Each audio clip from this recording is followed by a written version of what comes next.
Bab 1741 Pengalaman Belajar. Di luar taman kecil, Qin Mengyao, yang sudah pergi, kembali lagi. Dia berjongkok di bawah sudut dinding dan mengeluarkan cermin dari tangannya. Cermin ini adalah cermin misterius, artefak khusus untuk mengintip, dan menyelinap ke belakang. Saya ingin melihat gambar yang indah dan indah. Ini pertama kalinya. Anda harus belajar dari pengalaman, yang dapat digunakan di masa depan. Berpikir di dalam hatinya, dia masih tidak lupa untuk melihat ke belakang dan melihat ke belakang. Dia bukan satu-satunya yang datang untuk mengintip, tapi juga Zhao Yun. Pria Zhao Yun tidak mau datang. Dia terpaksa datang ke sini, dan dia tidak diizinkan pergi. Jadi dia bersikeras menyeretnya untuk menonton siaran langsung. Dia belajar, dan juga menarik Zhao Yun untuk belajar bersama. Sangat bersemangat sehingga mereka tidak bisa mengikuti satu sama lain. Mereka pergi tidur, memikirkannya sangat menyanjung. Kamu pasti kenyang, kata Zhao Yun dengan lidahnya, memandang Qin Mengyao seperti dewa, sungguh bakat. Gadis ini sangat terbuka, dia kembali untuk mengintip, dan pria yang mengintip sudah siap. Mengapa kamu masih duduk di sana, menyia-nyiakan masa mudamu? Qin Mengyao mengabaikannya, membenamkan kepalanya di cermin Xuanji, dan bergumam pada dirinya sendiri. Apa yang muncul di cermin misteri adalah gambar di taman kecil. Ye Chen dan Chuling tidak terburu-buru, tapi dia sedang terburu-buru. Jadi apa? Wanita jalang ini tidak tersipu sama sekali. Hei, kalian. Hei, tawa terdengar, dan 9 sosok berdesir satu demi satu, membentuk satu baris. Zhao Yun melirik mereka dan mau tidak mau mengangkat alisnya. Dia masih mengenal mereka semua. Mereka adalah 9 jenderal di bawah tahta Qin Guang, dan jumlahnya cukup banyak. Mereka semua datang, dan mereka datang dalam satu tim.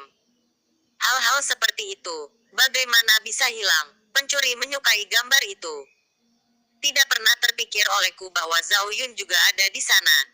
Dia laki-laki, jadi tidak apa-apa. Tapi ketika dia melihat Qin Mengyao, dia menjadi kurang tenang. Kami mengenalmu, orang yang mengalahkan Ming Jue tadi. Murid-murid dunia bawah semuanya mati. Aku tidak menyangka kamu gitu baik. Para pahlawan melihat hal yang sama. Kesembilan orang itu melirik Zhao Yun, lalu berjongkok di sudut. Dengan tegas di seluruh barisan, satu orang mengeluarkan cermin kecil. Dengan baik, cermin misterius King Yishui dilengkapi dengan baik. Zhao Yun tiba-tiba menggerakkan sudut mulutnya, ekspresinya agak menarik. Kesembilan orang ini, bersama dengan Qin Mengyao, total 10 jenderal dunia bawah, tidak tidur di tengah malam, tapi datang untuk mengintip dalam sebuah tim. Apalagi mereka semua membawa artefaknya masing-masing, yang membuatnya sedikit awam. Sepertinya beberapa dari mereka melakukan banyak hal seperti ini.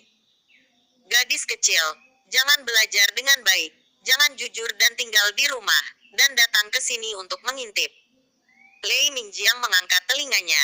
Kamu masih punya wajah untuk mengkritikku. Qin Mengyao menatap 9 orang itu dengan tatapan kosong, dengan ekspresi tidak setuju. Jadi wanita tua itu hanya melihatnya. Apa-apaan ini? 9 pekerjaan kakakku semuanya bagus. Setelah menonton, di mana kita bisa bicara? Lebih besar dari Zhao Yun tidak tahan untuk melihat langsung ke arahnya lagi. Jadi dia berbalik dan pergi. Dia begadang di tengah malam, benar-benar bebas, dan tidak punya waktu untuk menghabiskan waktu bersamamu. Bagian luar taman sudah siap, tapi di taman sepi. Ye Chen dan Chuling masih duduk di sana tanpa mengucapkan sepatah kata pun. Siapa yang di atas dan siapa yang di bawah, tempat tidur kita tidak kokoh. Semakin Chuling memikirkannya, semakin dia tersipu. Dia adalah dewa jembatan. Mengapa ide aneh seperti itu muncul di benak saya?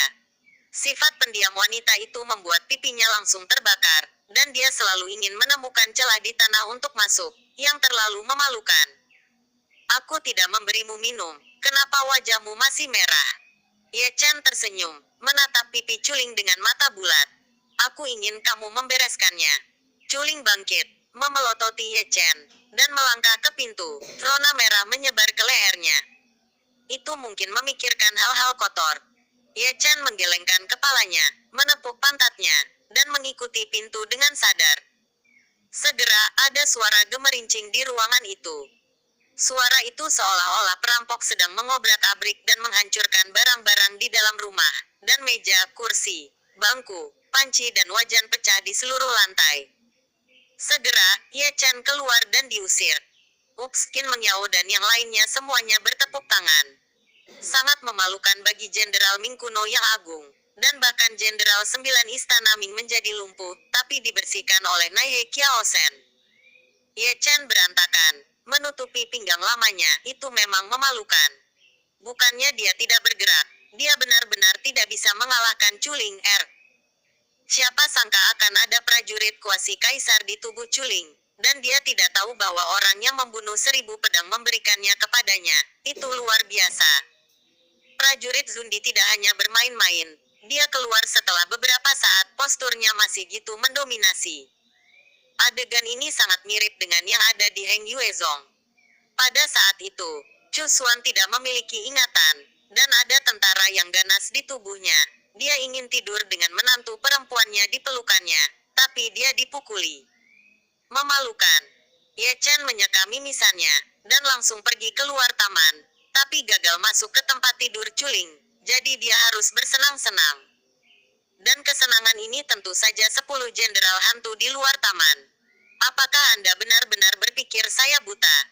Anda menunggu kemampuan untuk bersembunyi jauh dari bagus, dan Anda ingin menonton siaran langsungnya, jadi itu menyenangkan. Tidak lama kemudian, 9 sosok terbang keluar dari kota hantu satu demi satu. Mengingat suasana hati yang tidak bahagia, semua harta dari 9 orang untuk sementara disimpan oleh Ye Chen, dan tidak ada yang tersisa. Adapun Qin Mengyao, pria itu Ye Chen hanya mengasihani dia. Siang Qiu. Jadi saya menambahkan segel padanya. Tidak banyak, hanya 100. Saya lewat, dan saya tidak melihat apa-apa. Qin Mengyao tertawa, dan sangat malu tertangkap. Kamu sudah memiliki Zhao Yun. Kamu pria yang tampan. Dia tidak mencari sesuatu yang serius untuk dilakukan, tapi dia bahkan datang ke sini untuk mengintip. Menarik atau tidak? Segar. Dan halus. Pelajari pengalaman. Beritahu aku lebih cepat. Ayo pergi. Kakak akan membawamu ke tempat yang baik. Ye Chen melambaikan tangannya, membawa orang itu dan pergi. Meski kota hantu di malam hari sunyi, tapi juga ramai.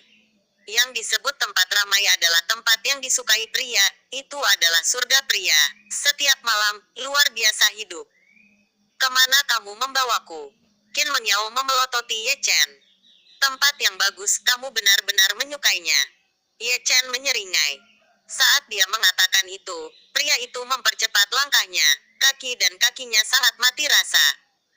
Qin Mengyao terus berjuang, tapi dia tidak bisa menembus segel Ye Chen. Ada terlalu banyak segel, 100 kali. Ye Chen terlalu alami. Tidak lama kemudian, Ye Chen berhenti di loteng. Loteng ini cukup megah, dengan 3 lantai, dan atmosfer dunia yang kuat, dan sebelum masuk aroma pemerah pipi tercium darinya. Melihat dari kejauhan, samar-samar terlihat adegan wanita kurus bermain piano, menuangkan anggur, dan berpose di loteng di lantai 2 dan 3. Melihat ke pintu masuk loteng, ada wanita dengan pakaian acak-acakan, melambaikan sutra panjang di tangan mereka, dan mengucapkan kata-kata tajam, "Tuan, mengapa Anda datang ke sini?" "Hei, ini di sini." Ye Chen He menyikat tangannya. Rambut. Benar, ini adalah rumah bordil. Dalam istilah awam ini adalah tempat pembakaran. Terus terang, ini adalah rumah bordil. Ada rumah kaca di dunia bawah, dan bisnisnya cukup bagus dari hantu kecil hingga jenderal dunia bawah, dan jasa serta batu dunia bawah adalah mata uang yang umum. Ye Chen juga sangat perhatian, dan mengganti Qin Mengyao menjadi pakaian pria. Jika tidak, jika dia dikenali, rumah bordil akan sangat ramai. Kamu Chen.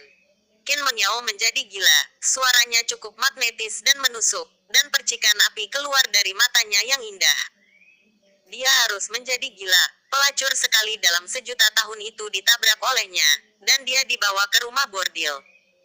Jika ini menyebar, dia akan menjadi populer, dan setelah Ye Chen dan Zhao Yun, dia akan menjadi yang paling populer di dunia bawah, bukan salah satu dari mereka. Pengalaman belajar adalah cara tercepat. Ye Chen berkata dengan penuh arti. 18 jenis seni bela diri, semuanya dijamin cukup. Saya tidak suka mendengarkan kata-kata itu. Dan ketika saya berlari untuk mengintip, saya tidak melihatmu lebih pendiam. Kamu bisa menutupi tempat ini. Ya seperti yang dikatakan Chen, dia melambaikan segel lain, menyegel mulut Qin Mengyao juga, agar tidak menggerutu setelah masuk. Oh, mengapa kedua tuan itu datang ke sini? Sekelompok wanita fana yang sedang mencari pelanggan di depan pintu mengepung mereka satu demi satu. Saya tidak tahu Ye Chen dan Qin Mengyao. Saya menyalahkan Ye Chen karena menggunakan metode rahasia untuk menutupi wajah aslinya. Ye Chen sangat andal dalam pekerjaannya. Perlu disebutkan bahwa setelah Qin Mengyao menyamar sebagai seorang pria, dia memang tipe yang tampan, dan bajingan. Hal ini juga yang membuat banyak wanita tertarik, mereka tampan dan menggoda untuk dilihat. Saudaraku, aku tidak punya banyak pengalaman, jadi aku akan menjagamu. Ye Chen mengeluarkan tas penyimpanan, yang sangat murah hati, dan bahkan membayar anggur minum Qin Mengyao.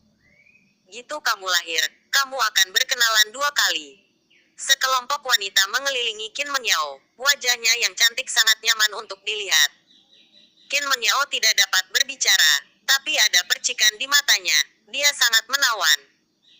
King Lou, ini King Lou, ada apa denganku? Adikku sedikit lebih terbuka, tapi aku masih harus menghadapinya. Belajar dengan giat, aku menghabiskan uang, seriuslah. Ye Chen melambaikan tangannya dan melihat Qin Mengyao memasuki rumah bordil. Lagi pula, pria ini tertawa terbahak-bahak, menepuk pantatnya dan pergi. Melihat ke belakangnya lagi, Qin Mengyao diliputi oleh para wanita di dunia. Kultivasi itu disegel, sama seperti manusia. Bisa dikatakan tidak ada perlawanan. Hei, langsung diajak masuk, meriah.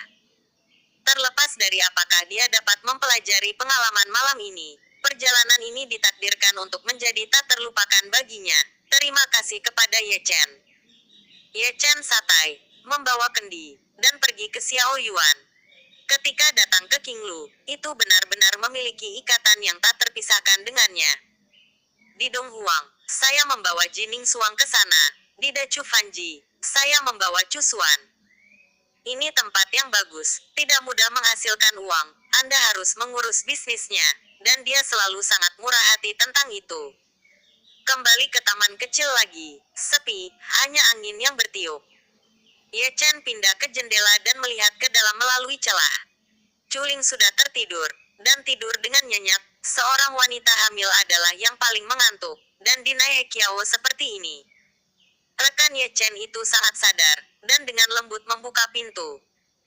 Tapi itu tidak salah, Culing sedang hamil, jadi hal semacam itu tidak bisa diterima. Tapi tetap tidak apa-apa untuk tidur sambil memeluknya. Lihatlah si kecil dalam kandungannya, sangat energik. Ketika Ye Chen memandangnya, boneka kecil itu terkikik, merah muda dan berda. Ging, sangat lucu, tidak peduli bagaimana Anda melihatnya. Tertawa lagi, ketika kamu menemukan ayahmu sendiri, tendang dia sampai mati. Bab 1742. Terima kasih, senior. Tidak ada yang perlu dikatakan sepanjang malam, dan dalam sekejap mata, kota hantu mengantarkan kemakmuran lagi. Hari ini, kota hantu sangat ramai, tepatnya King Lu yang ramai. Segel Qin Mengyao dilepaskan, tapi juga populer. Bos King Lu menggerakkan sudut mulutnya, yang merupakan hal langka yang terjadi sekali dalam 1 abad. Para wanita yang melayani Qin Mengyao sudah meragukan kehidupan. Jenderal Agung, menyamar sebagai laki-laki, bukankah dia bebas? Segera setelah berita menyebar, dunia bawah menjadi sangat hidup, dan semua orang di jalanan dan gang, warung pinggir jalan, dan restoran membicarakannya. Aku tidak berharap Qin Mengyao memiliki hobi khusus ini. Atau bagaimana Anda bisa mengatakan bahwa dia adalah seorang jenderal yang gelap? Ini benar-benar tidak dapat diprediksi. Jalan kota hantu, berdiskusi satu demi satu, selalu ada desahan dan lidah, dan ekspresi mereka cukup aneh. Ada banyak hal. Di tengah diskusi, Raja Cujiang datang dan membawa pergi Qin Mengyao. Orang itu kejam, Wajahnya sangat hitam, Qin Mengyao terbakar. Gitu juga dia. Dan seluruh aula kedua Yama juga terbakar. Itu benar-benar memberinya wajah panjang. Setengah dari jenderal dunia bawah dinonaktifkan. Setengah dari mereka mati. Dan satu-satunya jenderal dunia bawah wanita keluar. Mengapa kamu tidak melemparkan kami ke rumah bordil? 9 jenderal dunia bawah di bawah tahta Qin Guang terlatih-tatih dan menggaruk kepala mereka dengan keras. Namun, masalah ini cukup baru. Jika mereka tahu bahwa Ye Chen mengirim Qin Mengyao ke rumah bordil tadi malam, mereka akan terlindas. Sebuah toko anggur di Jalan Hantu, Zhao Yun, yang sedang minum, tidak bisa menahan tawa. Nama Ye Chen adalah legenda, sama sekali tidak ada bakat setingkat ini di alam semesta mereka, dan tidak ada orang lain. Saat dia berbicara, cahaya redup muncul padanya tanpa bisa dijelaskan. Cahaya redup, misterius dan kuno, menyatu dengan hukum jalan kaisar, memenjarakannya gitu erat sehingga dia tidak bisa bergerak sama sekali. Saat berikutnya, dia menghilang dengan suara mendesing. Orang-orang di sampingnya tertegun dan tidak bereaksi untuk waktu yang lama. Apakah aku salah? Orang besar yang hidup, jika Anda mengatakan tidak itu akan hilang. Ketika Zhao Yun muncul kembali, itu adalah puncak gunung yang megah dan megah. Di puncak gunung berdiri sosok seperti monumen, sulit bagi semua kekuatan di dunia untuk mendorongnya ke bawah.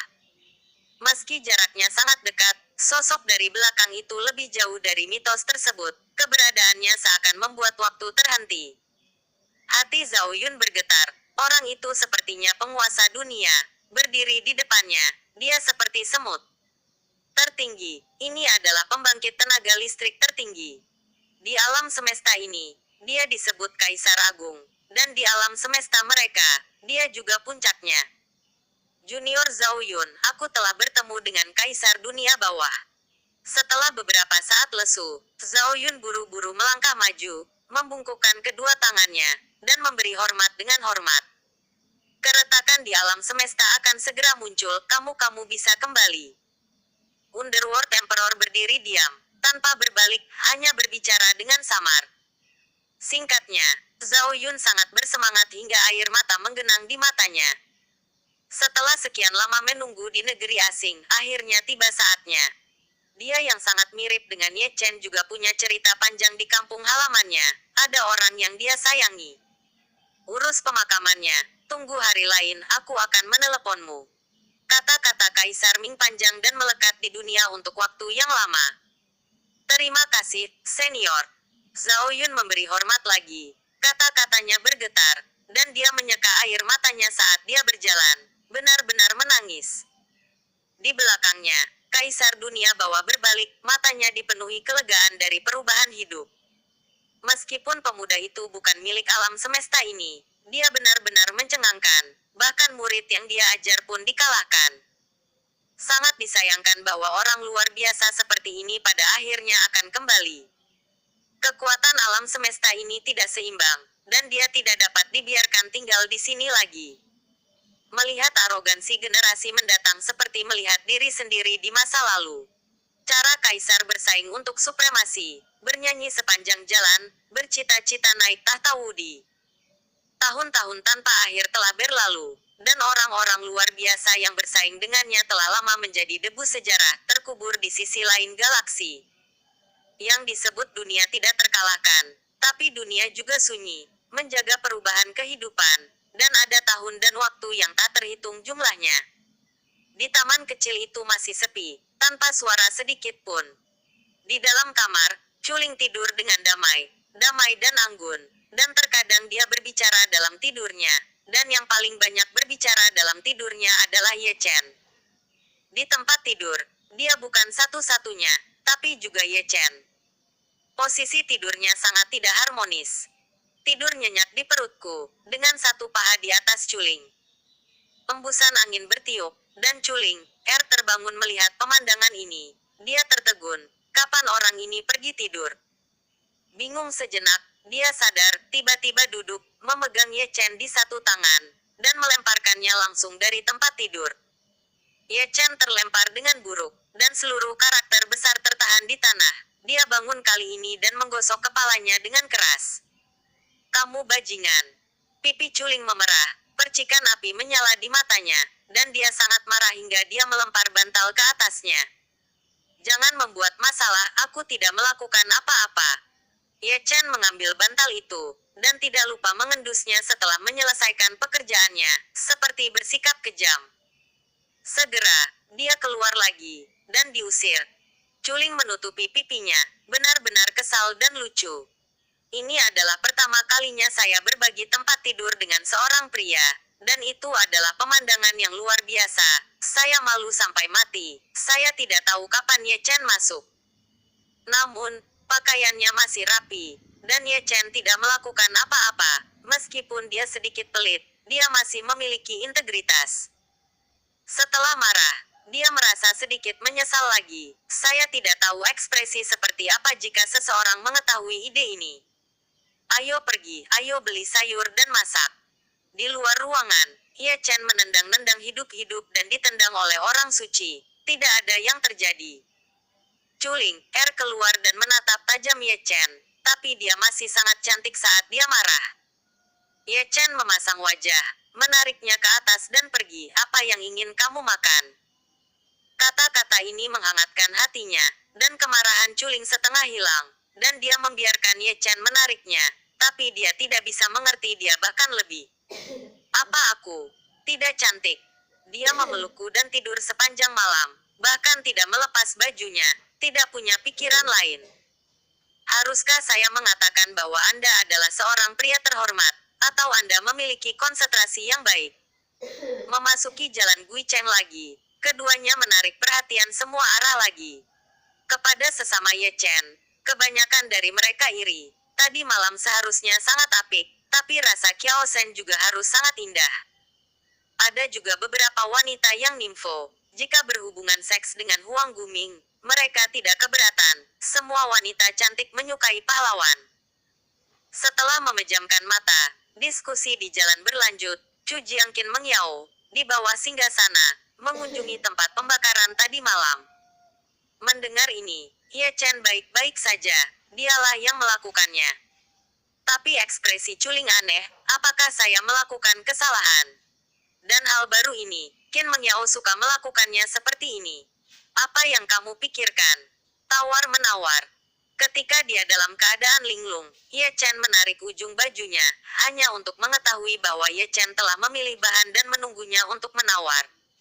Suami dan istri memiliki pembagian kerja yang jelas. Tapi mendengar gadis itu batuk ringan, dia siap untuk bersenang-senang. Namun, sebelum dia bisa membuka mulutnya, pemilik toko tertawa kecil, diskon 30%, apa pendapat Bridget tentang harga ini? Bagus sekali. Ye Chen sudah mulai memuat bahan-bahannya, dengan sangat sadar. Sebelum berangkat, saya tetap tidak lupa meninggalkan kalimat, saya akan datang lagi lain kali. Kalimat ini sangat memalukan bos, jangan lakukan seperti ini. Kami akan membayarmu sampai mati. Kalian berdua tidak kekurangan uang. Memang mereka tidak kekurangan uang. Yang mereka inginkan adalah perasaan seperti itu. Sangat hangat kehidupan biasa, arti sebenarnya dari biasa. Ini toko lain dari toko ke toko. Mereka benar-benar pasangan muda, bergandengan tangan, membawa keranjang sayur, terlihat bagus. Benar-benar tawar-menawar kemanapun Anda pergi, memberi muka kemanapun Anda pergi. Hal yang paling menarik perhatian adalah keranjang sayur yang dibawa oleh Culing. Mentimunnya sangat hijau, lurus dan rapi. Tapi mereka yang menantikannya akan membelai janggutnya dengan penuh arti. Setelah membeli gitu banyak, apakah Anda yakin itu untuk makanan, atau tidak untuk digunakan? Di Gunung Jiming, Kaisar Dunia Bawah dan Kaisar Huang berdiri berdampingan, menonton dengan tenang. Mata kedua makhluk tertinggi itu sama, itu adalah kota hantu. Lebih tepatnya, Ye Chen dan Culing, mengawasi mereka berbelanja dan berbelanja. Mata yang maha tinggi terkadang kesurupan, dan ada orang yang telah mencintai, dan mereka juga mendambakan yang biasa, meski ditukar dengan yang maha tinggi. Berdiri di puncak adalah niat asli yang biasa dan benar, yang paling berharga, telah berubah menjadi perubahan kuno selama bertahun-tahun. Waktu hampir habis, apakah kamu yakin kita harus menunggu? Kata Kaisar Ming. jarang menjadi orang biasa. Beri waktu pada sepasang kekasih yang ditakdirkan ini. Mungkin ini akan menjadi kenangan terakhir mereka berdua. Bab 1743 Kembang Api di Dunia Bawah. Sarapan masih sangat hangat dan tidak ada yang mengganggumu. Keterampilan memasak Ye Chen masih bagus, Culing makan makanan enak, dan dia juga melihatnya sambil tersenyum. Ini yang biasa dia inginkan. Sangat disayangkan bahwa orang-orang berada di masa-masa sulit dan tidak dapat menahan diri. Misi di pundak mereka pasti akan menjadi keinginan yang berlebihan dan terlalu banyak ketidakberdayaan. Setelah melihat terlalu banyak darah dan tulang, saya lelah dan lelah. Gejolak di dunia telah mengaburkan niat awal dan menyembunyikan kewajaran aslinya. Makan dengan baik. Ketika dia berpikir, Culing telah meletakkan mangkuk dan sumpit dan meregangkan dengan keras. Enak makan. Bagaimana kalau jalan-jalan? Ye Chen menatap Culing dengan tatapan senyum. Ayo pergi. Culing tersenyum manis, lalu bangkit, dan mengulurkan tangannya untuk pertama kalinya. Tangannya sangat hangat. Keduanya berjalan di sekitar jalan yang ramai dan meninggalkan kota hantu. Pertama pergi ke Gunung Jiming, tapi gagal melihat Di Huang. Ye Chen juga memikirkannya. Di Huang tidak melihatnya. Dia punya rencananya sendiri. Dan ketika saatnya untuk bertemu, dia akan bertemu dengannya. Dan itu tidak masalah. Meninggalkan Gunung Jiming, keduanya berjalan di langit tanpa batas. Ada juga banyak pemandangan di dunia bawah, dan kota hantu juga merupakan puncak gunung es. Meskipun atmosfer di dunia bawah sangat menindas, ia memiliki pesona yang tak ada bandingannya di dunia bawah. Setelah tinggal lama, lambat laun orang akan terbiasa. Tempat seperti apa kampung halaman kita di kehidupan sebelumnya? Gunung dan sungai yang indah, dengan pegunungan, air, dan hutan. Mereka seperti sepasang dewa dan dewa, berbicara dan tertawa sepanjang jalan, dan sebuah tempat disebut Dacu menjadi kisah cinta jarak jauh. Mereka juga seperti turis berjalan bergandengan sepanjang jalan. Setelah melewati pegunungan hantu dan dataran luas, dia juga berhenti di depan sungai yang bergulung untuk melihat ke Laut Sura. Ada jejak kaki dua orang di banyak tempat. Dunia bawah sangat luas dan tidak terbatas. Anda dapat pergi kemanapun Anda pergi. Tidak ada arah, dan Anda bermain di dunia bawah. Butuh setengah bulan untuk pergi, dan ketika saya kembali, hari sudah malam. Keduanya memiliki hubungan romantis. Dia berjalan di seberang jalan dengan punggungnya, dan terkadang berlari dengan liar, berbalik beberapa kali setelah menyelesaikan pekerjaan. Semua orang di jalan menggerakkan mulut mereka, ekspresi mereka luar biasa. Saya tahu kalian berdua bersama, tapi Anda tidak perlu menunjukkannya sepanjang hari. Kenapa? Ini belum berakhir sampai aku menyiksa semua hantu sampai mati. Ye Chen mengabaikannya. Aku akan menggendong istriku, itu terserahmu. Jika kamu punya istri, pergilah membaca. Tidak ada yang menghentikan Anda. Apakah lembut atau tidak? Saat Ye Chen berbisik, Culing berbisik di telinganya, dan pipinya memerah lagi. Ye Chen menyeringai, kedua roti kukus itu sangat lurus, tidak bisakah mereka lunak? Mendengar hal itu membuat hatinya tergelitik. Culing terkikik, dan tawa itu jelas dan jelas menyebar ke seberang jalan. Setelah kembali ke taman kecil, mereka berdua melayang ke atap. Menatap Misty, itu redup dan gelap, dan saya tidak bisa menghilangkan kabut, dan saya tidak bisa melihat langit berbintang, dan saya tidak bisa melihat bintang-bintang. Apakah kamu ingin menonton kembang api? Ye Chen tersenyum ke samping. Kembang api. Culing mengangkat matanya, dengan ekspresi agak heran. Ye Chen tersenyum, memutar jarinya, dan menggosoknya dengan ringan. Segera, seikat kembang api naik ke langit dan mekar dengan bangga di langit, seperti bunga berwarna-warni dan kupu-kupu yang menari. Dunia bawah redup, dan kembang apinya luar biasa indah. Culing mengangkat pipinya, matanya kabur, dan dia terpesona olehnya. Dia tidak bisa menahan diri untuk mengulurkan tangan batu gioknya dan menyentuh langit. Kembang api yang indah tampak jauh, tapi tampaknya berada dalam jangkauan. Saat ini, hati wanita itu, seperti kembang api, bermekaran di seluruh langit. Ini pertama kalinya saya melihat bunga yang gitu indah. Gambar itu seperti mimpi, dan semua orang di kota hantu juga mengangkat kepala, terutama para wanita. yang semuanya menatap mata indah mereka dengan samar. Kembang api di seluruh langit sangat mirip dengan kehidupan seseorang. Kelihatannya cantik, tapi cepat berlalu. Sublimasi terakhir, akhir yang redup tidak meninggalkan jejak di dunia. Ini sangat romantis. Beberapa jenderal dunia bawah tanah tua meletakkan tangan mereka di tangan mereka, dan mereka sepertinya melihat Ye Chen dan yang lainnya di atap dari jarak jauh. Aku akan mengatakannya saja. Jenderal Huang Guming punya banyak trik. Lihatlah tubuh manusia, teknik gadis ini benar-benar brilian. Rasanya aneh menyalakan kembang api di dunia bawah. Bukankah itu indah? Di atap Ye Chen Wen.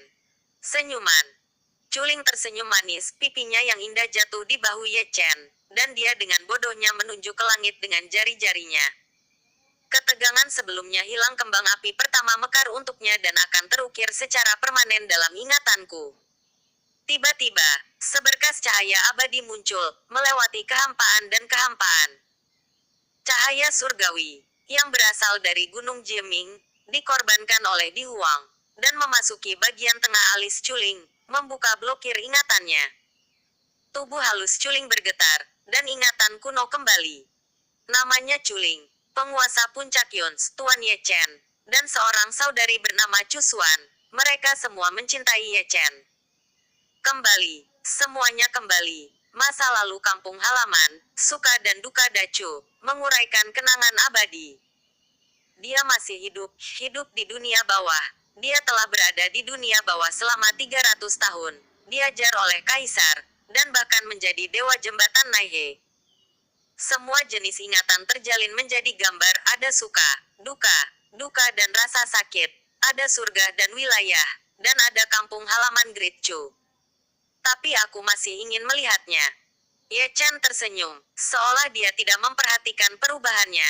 Dia masih melambai, dihiasi dengan kembang api.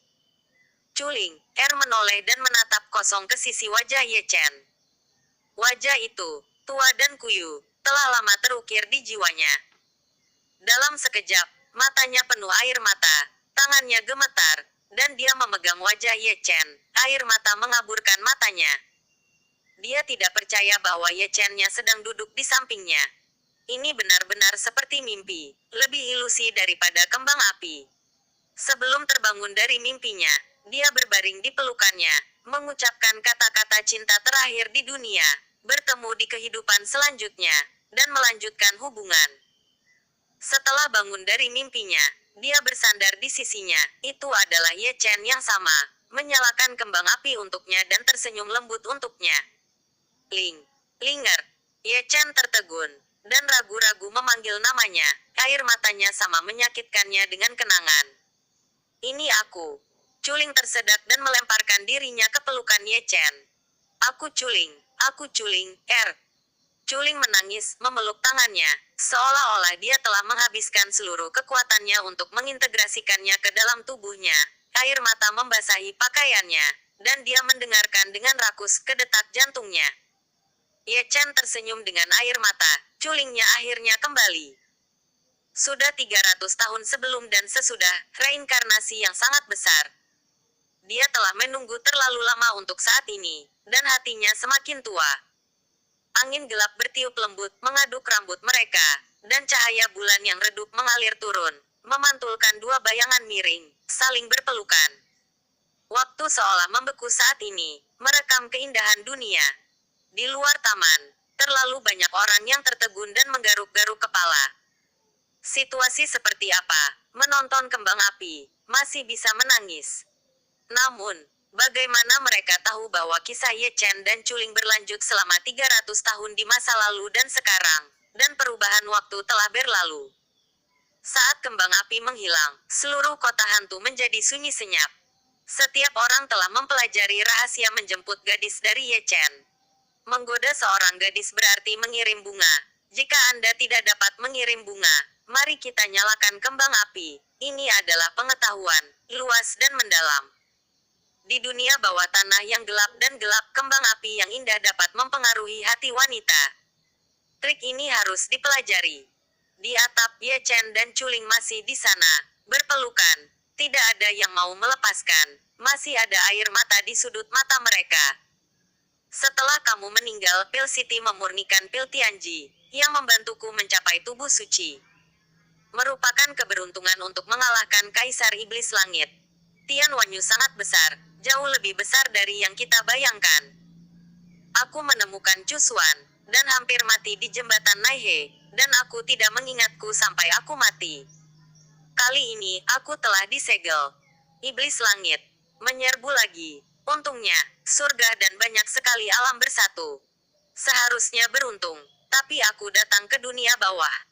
Ye Chen mengucapkan setiap kata, suaranya serak, tidak tergesa-gesa, seolah sedang bercerita, tapi dia tertawa keras.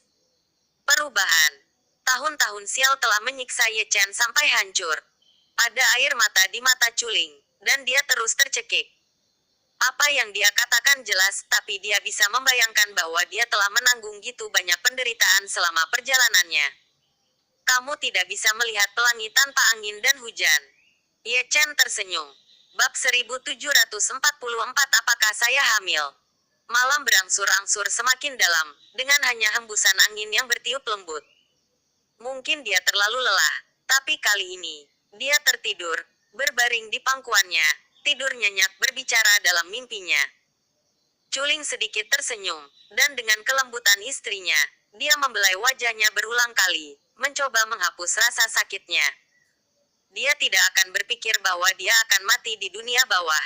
Dia juga tidak akan berpikir bahwa banyak hal akan terjadi setelah kematiannya.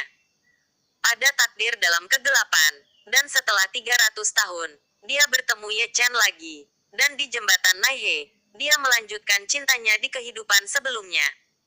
Ye Chen-nya adalah pahlawan yang tak tertandingi, baik di surga maupun di dunia bawah. Namanya akan selalu menjadi legenda. Kehangatan memenuhi seluruh tubuhnya, dan dia sangat merindukan masa depan. Mereka akan kembali ke surga, menikah, dan memiliki anak dan cucu.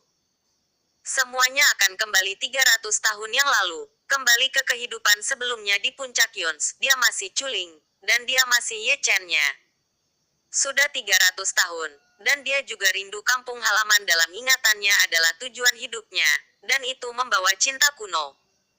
Dengan senyuman terakhir, dia turun dari atap dan membawa Ye Chen yang sedang tidur ke kamar, masih menatapnya dengan seringai. Tanpa sadar, dia menundukkan kepalanya sedikit, dan menempelkan sentuhan bibir merah di dahinya. Ciuman ini sudah menunggu terlalu lama. Culing. Sebuah panggilan tiba-tiba terdengar dari luar ruangan. Mendengar ini, Culing keluar dari ruangan, hanya untuk melihat sosok berdiri di halaman, bersinar dengan cahaya keemasan, sangat buram, tidak dapat melihat wajah aslinya dengan jelas.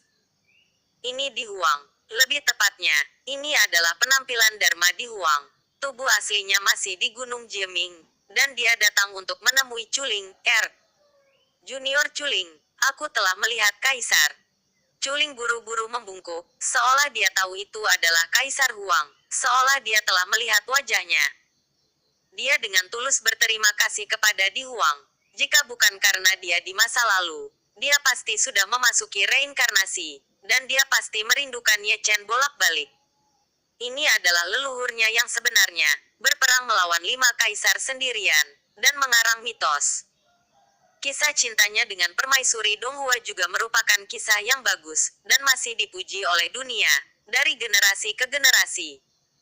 Sepanjang jalan, saya juga mendengar Ye Chen banyak bicara. Senior ini melatihnya lebih dari dia di surga. Lebih puncak. Apakah itu dia atau Ye Chen? Di Huang adalah seorang dermawan yang hebat. Di Huang tidak mengatakan sepatah kata pun, tapi mengangkat tangannya dengan ringan, menyentuh tubuh Culing. Dalam sekejap, segel di perut bagian bawah Culing juga terangkat. Culing, mengerutkan kening, dan bisa merasakan ada jiwa di perutnya. Tanpa sadar, dia melihat ke dalam tubuhnya dan menatap perut bagian bawahnya. Melihatnya, dia menutupi mulutnya yang giok. Ekspresinya sangat indah, dan dia melihat boneka kecil di perutnya. Tiba-tiba dia tertegun. Ada anak di perutnya. Apakah saya hamil? Itu benar-benar seperti yang diharapkan Ye Chen. Dia hamil, tapi dia bahkan tidak mengetahuinya. Jika bukan karena pemblokiran Kaisar Huang, dia tidak akan mengetahuinya. Lalu, inilah pertanyaannya, Anak siapa itu? Dia benar-benar malu melakukan ini sebagai seorang ibu. Saya benar-benar tidak tahu siapa. Pada saat ini, dia akhirnya mengerti mengapa dia lesu, mengapa Ye Chen tidak membiarkannya minum, dan mengapa dia mengatakan dia hamil. Dalam sekejap pikirannya terbuka lebar. Ketika Ye Chen berada di Nai Hekiao, dia tahu bahwa dia hamil dan bisa melihat boneka kecil itu. Bahkan dia tidak tahu milik siapa anak itu, apalagi dia. Pantas saja, tak heran dia menunjukkan sikap dekaden seperti itu hari itu. Hal ini, bagi pria manapun, akan sulit diterima ketika mengetahui bahwa wanita yang dicintainya tidak mengetahui anak siapa yang dikandungnya. Dia mulai memahami tekanan seperti apa yang dialami Ye Chen. Dia harus bersyukur bahwa Ye Chen mencintainya seperti di kehidupan sebelumnya, dan tidak pernah bertanya tentang kehamilannya dari awal hingga akhir. Tapi dia sangat bingung. Dia datang ke dunia bawah. Dia tidak pernah berhubungan intim dengan laki-laki. Dia masih perawan, bagaimana dia bisa hamil? Memikirkan hal ini, dia mengangkat kepalanya tanpa sadar, dan menatap Di Huang dengan ragu-ragu, berharap senior ini berikan jawaban yang tepat. Setidaknya, Anda harus memberi Ye Chen penjelasan, dan Anda harus mencari tahu siapa ayah kandung Anda. Jadi Anda tidak bisa gitu saja memiliki bayi dalam keadaan linglung. Ketika kamu datang ke dunia bawah dari surga, kamu sudah hamil. Di Huang mengungkapkan rahasianya, anakmu juga datang ke dunia bawah bersamamu, dan itu disegel olehku selama 300 tahun. Culing tertegun. Setelah beberapa saat dia hamil saat berada di surga. Itu benar, terlepas dari surga atau dunia bawah, dia hanya tidur dengan Ye Chen, dan anak itu secara alami adalah miliknya. Hal yang memalukan adalah dia ada di surga, dan dia tidak tahu bahwa dia hamil. Dia tertegun selama 3-5 detik sebelum dia menyadari bahwa dia sangat terkejut. Kejutan dan kegembiraan yang tiba-tiba benar-benar membuat orang lengah, air mata menggenang di sudut mata mereka, dan mereka berteriak kegirangan. Jadi, dia akan menjadi seorang ibu, dan dia akan menjadi seorang ayah. Hubungan cinta akhirnya membuahkan hasil, melintasi surga dan dunia bawah, dan bereinkarnasi di kehidupan lampau dan sekarang selama 300 tahun. Perasaan bahagia yang belum pernah terjadi sebelumnya membuatnya merasa tidak nyata. Jika bukan karena Di Huang ada di sini, dia mungkin akan lari ke kamar, membangunkan Ye Chen, dan kemudian memberitahunya kabar baik. Aku butuh bantuanmu untuk sesuatu. Di Huang menatap Culing dengan tenang. Aku, Culing, yang masih gembira, terkejut sesaat. Dia tidak bisa membayangkan apa yang bisa dia lakukan untuk Di Huang dengan kekuatan supernatural yang gitu besar. Di Huang tetap diam, dan menjentikkan tangannya lagi. Seutas kesadaran ilahi tenggelam ke dalam lautan ilahi Culing, dan semua yang ingin dia katakan terkandung dalam untayan kesadaran ilahi itu. Culing membacanya, wajahnya langsung memucat, dan dia mundur selangkah. Tubuhnya yang halus juga gemetar, seolah-olah dia telah melihat sesuatu yang mengerikan. Senior, mengapa demikian?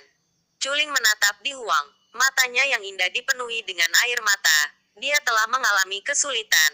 Dia telah terluka dan berlubang. Mengapa dia harus menyiksanya seperti ini? Dia membutuhkan malapetaka ini sebelum dia dapat melintasi 6 alam reinkarnasi, kata Di Huang. Di seluruh dunia bawah, aku satu-satunya yang telah melewati celah itu, dan aku tahu kengeriannya lebih baik daripada orang lain. Tidak, dia akan pingsan. Culing menggelengkan kepalanya, masih mundur, air mata berkilauan di matanya, pipi licin. Tapi dia perlu nirvana dalam keruntuhan. Di Huang menghela nafas. Mengapa kamu memilihku? Junior ini benar-benar tidak bisa melakukannya. Kamu adalah cintanya, tidak ada yang lebih cocok dari kamu. Di Huang menghela nafas, meskipun metode ini kejam, dapat menyelamatkannya itu juga dapat membantunya. Jika tidak, dia tidak akan pernah bisa kembali ke surga. Apa yang dia katakan adalah pengalaman terakhir untuk Ye Chen, dan bantuan Culing dibutuhkan, dan dia hanya bisa membantu, bukan yang lain. Bagi Ye Chen, ujian itu akan sangat kejam. Dia memberi mereka banyak waktu karena dia ingin mereka menjalani kehidupan biasa, karena jalan di depan akan sangat sulit. Selalu berikan kenangan indah pada sepasang kekasih yang bernasib sial ini. Air mata menggenang di mata Chuling dan wajahnya penuh dengan air mata. Dia secara alami memahami niat baik dari generasi leluhurnya, dan dia juga tahu bahwa dia tidak menyakitinya, tapi membantunya. Pilihannya terserah padamu, aku tidak akan memaksanya. Di Huang menghela nafas, dan bentuk Dharma secara bertahap menjadi ilusi hingga menghilang menjadi kehampaan. Junior, dimengerti. Chuling tersedak, air mata mengalir seperti hujan. Ketika aku kembali ke surga suatu hari nanti, aku akan menjelaskan kepadanya secara pribadi. Di atas 9 langit, kata-kata berkabut di Huang muncul kembali. Di taman, hening lagi, dan lolongan hantu juga diam. Chuling berdiri diam, tanpa mengucapkan sepatah kata pun, seperti patung es. Tidak sampai embusan angin datang, tubuhnya yang halus bergetar. Dia dengan lembut membelai perut bagian bawahnya, dan memandangnya dan anak Ye Chen. Ada kegembiraan dalam keterkejutan, dan kesakitan dalam kegembiraan.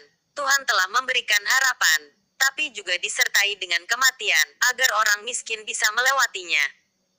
Dan dia akan menjadi bila cahaya dingin di tangan Tuhan, akan menembus dadanya, menyakitinya sampai mati. Bab 1745 Yao dan Sun. Ketika Ye Chen bangun, hari masih pagi, dunia bawah gelap, dan ada sinar cahaya redup miring di wajahnya. Berjalan keluar dari pintu, apa yang saya lihat adalah pemandangan yang hangat. Di depan kompor, Chuling berdiri dengan anggun, mengenakan syal dan memotong sayuran, seperti seorang istri yang berbudi luhur sedang memasak sarapan untuk suaminya. Angin musim semi bertiup lembut menyisir rambutnya, tenang dan indah. Gambar itu enak dipandang, dan Ye Chen sedikit mabuk menontonnya. Dia tidak ingat sudah berapa lama dia tidak makan makanan yang dia masak. Berjalan terlalu jauh, masa lalu kabur selama bertahun-tahun, dan kelembutan yang buruk dalam ingatan juga merupakan perubahan. Segera, Ye Chen menarik napas dalam-dalam, Chuling, dibebaskan, dan sudah waktunya untuk kembali ke surga, dan dia sangat merindukan masa depan. Kamu sudah bangun. Chuling, melihat ke samping dan tersenyum manis. Kamu sangat cantik saat ini. Ye Chen tersenyum. Cuci tanganmu dan makan. Chuling tersenyum lembut. Sarapannya sangat hangat, dan Ye Chen seperti hantu kelaparan, mengambil nasi, melahapnya, dan menyapu makanan di atas meja. Chuling tersenyum, sedikit dibuat-buat, dan masih ada sedikit kabut di matanya, berharap dia bisa membuatkan sarapan untuknya setiap hari. Pada saat ini, dia hampir mengatakan bahwa anak dalam kandungannya adalah milik Ye Chen, tapi dia menahan diri dan ingin menangis. Kenapa kamu tidak makan? Ye Chen mengangkat kepalanya dan bertanya dengan heran. Makan. Chuling menundukkan kepalanya dan menyeruput sup ikan pahit. Segera, seberkas angin bertiup, dan seorang pemuda berambut ungu muncul. Dia memakai topeng, tapi dia tidak bisa melihat wajahnya, hanya matanya yang sedalam langit berbintang, penuh langit dan bumi, dan tak terbatas. Ye Chen memiringkan kepalanya dan memindai ke atas dan ke bawah, tapi dia tidak bisa melihat melalui darahnya, juga tidak bisa melihat kultivasinya. Dia hanya tahu bahwa dia misterius dan menakutkan. Aku mengganggumu. Pemuda berambut ungu itu berbicara, kata-katanya datar, dan tidak ada gelombang di mata tenang Gujing. Siapa kamu? Tanya Ye Chen, meletakkan mangkuk dan sumpit. Namaku, Yao Sun. Pemuda berambut ungu itu berkata dengan enteng. Yao Sun. Ye Chen mengangkat alisnya, dan setelah memikirkannya selama 1 atau 2 detik, dia sangat yakin bahwa dia belum pernah mendengar nama ini sebelumnya. Dunia bawah benar-benar Crouching Tiger, Hidden Dragon, keberadaan menakutkan lainnya. Aku tidak tahu mengapa kamu datang ke sini, kata Ye Chen. Datang dan jemput istriku, kata Yao Sun, menatap Chuling. Istri. Ye Chen mengerutkan kening, dan juga menatap Chuling. Jelas istri yang disebutkan Yao Sun adalah dia. Melihatnya, Chuling bangkit, tapi tidak berani menatap langsung ke matanya, menggigit giginya dengan ringan. Ye Chen, maafkan aku. Mengapa kamu mengatakan aku minta maaf? Mata Ye Chen tidak melihat ke samping. Aku mengandung anaknya. Chuling menunduk.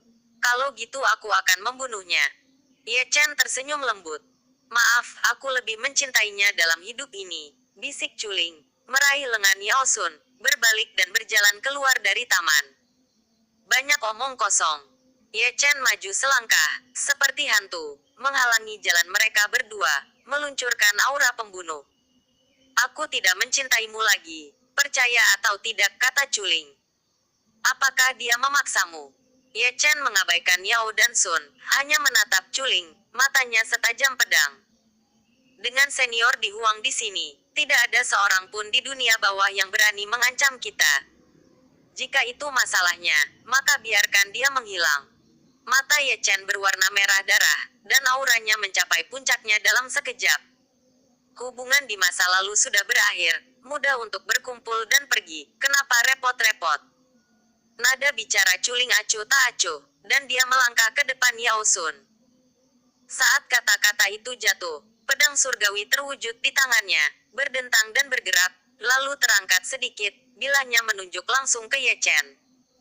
Tubuh Ye Chen bergetar, dan matanya dipenuhi air mata dengan kecepatan yang terlihat oleh mata telanjang, mengaburkan penglihatannya. Dalam 300 tahun terakhir kehidupan ini adalah pertama kalinya dia mengarahkan pedang ke arahnya. Belum ditusuk, tapi hati mereka dipotong seperti pisau. Matanya kejam dan acuh tak acuh, seperti pedang di tangannya, bersinar dengan cahaya dingin, membunuh, sangat dingin. Chuling, apakah kamu akan membunuhku? Kata-kata Ye Chen tercekik dan serak momentum puncaknya menghilang dengan pedangnya. Aku adalah istri Yao Sun, dan dia adalah ayah dari anakku. Jika kamu membunuhnya, aku akan membunuhmu. Kata-kata Chuling dingin. Aku tidak percaya. Dengan air mata di mata Ye Chen, dia berjalan perlahan, menabrak pedangnya dan menusuk dadanya. 1 inci, 2 inci, 3 inci, langkahnya tidak pernah melambat. Setiap kali dia melangkah maju, pedang peri itu menusuk satu titik hingga ujung pedang itu menembus dari belakangnya, meneteskan darah keemasan. Karena kamu dan aku dipisahkan oleh pedang, maka aku akan mendekat. Dia tidak berhenti sampai ujung pedang. Dengan darah menetes dari sudut mulutnya, menatap Chuling dengan air mata mengalir di pipinya. Wajah, dan ada darah di mana-mana. Bahkan jika kamu menghentikan orang-orangku, kamu tidak bisa menghentikan hatiku, kata Chuling dengan acuh tak acuh, menatap mata Ye Chen dengan kejam. Bahkan jika itu Wuxin, kamu milik Ye Chen. Ye Chen mengangkat tangannya yang berlumuran darah, dan perlahan menyentuh pipi Chuling. Apa gunanya memiliki boneka? Chuling memarahi dengan dingin, dan tiba-tiba mencabut pedang peri tanpa ragu-ragu. Darah menyembur tipis, mengejutkan. Ye Chen melangkah mundur, terhuyung-huyung, setengah berlutut di tanah, dan memuntahkan seteguk darah. Kekuatan pedang Zundi gitu tirani, niat membunuh hilang. Chuling tetap diam, mengambil Yao Sun di lengannya, dan berjalan keluar dari taman kecil selangkah demi selangkah. Dari awal sampai akhir, dia tidak melihat ke arah Ye Chen. Di belakangnya, Ye Chen seperti patung yang diukir di batu, membiarkan angin mengamuk, tidak bergerak, hanya darah dan air mata yang menetes memercik ke seluruh tubuh suci. Rambut hitam yang berantakan menutupi separuh wajahnya, dan dengan daun yang berguguran, gumpalan berubah menjadi seputih salju, diwarnai dengan perubahan kehidupan. Rasa sakit semacam itu lebih kejam daripada Lingqi, dan pikirannya juga bingung, diambang kehancuran, dan dia ingin menelannya. Di luar taman, seseorang datang, dan itu adalah Zhao Yun. Melihat pemandangan ini, dia buru-buru melangkah maju, mengangkat telapak tangannya, dan menekannya di bahu Ye Chen. Apa yang terjadi? Zhao Yun mengerutkan kening, tidak tahu apa yang terjadi. Ye Chen tersenyum, sedikit gila, seperti orang gila. Di luar kota hantu, wajah Chuling pucat, tubuhnya yang halus bergetar tak terkendali, matanya yang indah tidak lagi acuh tak acuh, dan dipenuhi dengan air mata kristal. Inilah yang diminta Di Huang untuk membantunya. Biarkan Ye Chen menyaksikan dengan matanya sendiri. Dorong dia ke jurang maut. Semakin dalam lukanya, semakin baik. Ya, ini adalah drama. Drama besar, dimainkan untuk Ye Chen untuk membantunya berubah menjadi nirvana lagi di tengah kehancuran. Kejam, memang kejam, rasa sakitnya menusuk hati. Seperti yang dikatakan Culing, dia telah melalui kesulitan dan telah terluka serta berlubang. Pukulan ini tidak diragukan lagi menghancurkan. Tidak ada yang tahu apakah dia bisa menahannya, apakah itu akan runtuh atau nirwana. Ini adalah malapetaka cinta, dan itu lebih menakutkan daripada prajurit Kaisar Pamungkas. Hatinya lebih sakit dari Ye Chen. Dia adalah anaknya, tapi dia tidak bisa mengatakannya. Tidak hanya tidak bisa mengatakannya, tapi dia ingin menggunakannya sebagai pisau tajam dan menusuknya ke dadanya. Di dalam kandungan, anak mereka menangis keras, seolah merasakan sakit orang tua, serta ketakutan akan hal yang tidak diketahui. Culing menutup mulutnya dan berusaha sebaik mungkin untuk tidak menangis. Dia tidak perlu berbalik untuk melihat. Dia tahu bahwa rambut Ye Chen putih. Dia mencengkeram dadanya, dan menggeram kesakitan, seperti hantu yang melolong. Senior, hapus ingatannya. Biarkan dia lupa. Jangan biarkan dia menderita lagi. Culing hampir memohon. Ucapan ini untuk Yao dan Sun. Yang disebut Yao dan Sun adalah tubuh Dharma Kaisar Huang, yang menutupi wajah aslinya dengan topeng. Dia perlu mengalaminya sendiri. Ini adalah penderitaan yang harus dia lalui. Jika dia tidak bisa keluar dari malapetaka cinta ini, dia tidak akan bisa melewati 6 reinkarnasi. Di Huang menggelengkan kepalanya dan menghela nafas. Sebagai senior, dia tidak tahan. Bagaimana kita bisa menyelesaikannya? Culing menatap Di Huang dengan penuh harap. Sampai tidak ada lagi Culing di matanya, sampai dia benar-benar melepaskannya di dalam hatinya, maka pahala dan kebajikannya akan dianggap lengkap. Bab 1746 Undangan. Halaman kecil itu sunyi, dengan hanya daun-daun berguguran yang bergoyang tertiup angin. Ye Chen telah dibawa kembali ke kamar, ditutupi selimut, tidak bergerak, diam, bahkan berhenti bernapas. Pikirannya sekuat dia, tapi dia juga runtuh 300 tahun pasang surut, bahkan ibu kota Kaisar dibantai, tapi dia juga sedih dengan hubungan ini. Setelah melalui terlalu banyak kesulitan, tumpukan luka dan rasa sakit pecah hari ini, dan pukulan ini bisa disebut kehancuran. Aku bilang kakak, jangan seperti ini, ayo katakan sesuatu. Pikirkan kerabatmu, aku tidak ingin melihatmu gitu dekaden. Muda, kamu punya banyak waktu menunggumu untuk disia-siakan. Kamu masih muda, jangan main mata dengan gadis mencari kesenangan, tidur nyenyak. Zhao Yun berdiri di samping tempat tidur, menghiburnya dengan sungguh-sungguh. Dia masih sangat setia, dan sebelum dia pergi, dia takut Ye Chen tidak akan memikirkannya, dan akan melakukan omong kosong. Misalnya, temukan tali untuk digantung di leher Anda. Ayunkan di ayunan. Misalnya, mencabut asal ekaristi sendiri. Menendang bola. Hanya saja Ye Chen baik-baik saja dengan omelannya. Dia tidak menanggapi sama sekali, setenang udara. Zhao Yun menggelengkan kepalanya tanpa daya. Jika masalah ini dibiarkan gitu saja, dia juga akan runtuh. Sejak zaman kuno, hubungan ini adalah yang paling sulit untuk diatasi. Ye Chen, keluar. Terdengar teriakan kutukan dari luar ruangan. Melalui celah jendela, orang masih bisa melihat seorang wanita tiada taraf, payudaranya naik turun dengan kencang, matanya yang indah berkobar-kobar. Dia, tentu saja, adalah Qin Mengyao, sangat kokoh. Malam itu, dia dikirim ke Qinglu oleh Ye Chen, dan ketika dia kembali, dia menjadi marah. Raja Cujiang sangat marah dan mengurungnya selama setengah bulan. Baru pada hari ini atasan memerintahkan dia untuk dibebaskan. Seekor kuda liar yang melarikan diri, tidak apa-apa, jika dia lari ke sini pertama kali. Jika dia tidak membalas dendam hari itu, maka dia tidak akan menjadi Qin Mengyao. Sambil berbicara, gadis itu sudah menendang pintu, masih memegang benda di tangannya. Dia marah karena marah, pipinya memerah. Hush. Zhao Yun melambaikan tangannya, memberi isyarat padanya untuk tenang. Qin Mengyao melambaikan tangan Zhao Yun. Gadis ini memang tangguh. Dia merobek selimutnya, meraih kerah baju Ye Chen, dan diangkat oleh orang lain. Namun, Ye Chen tidak menanggapi, tangannya terkulai.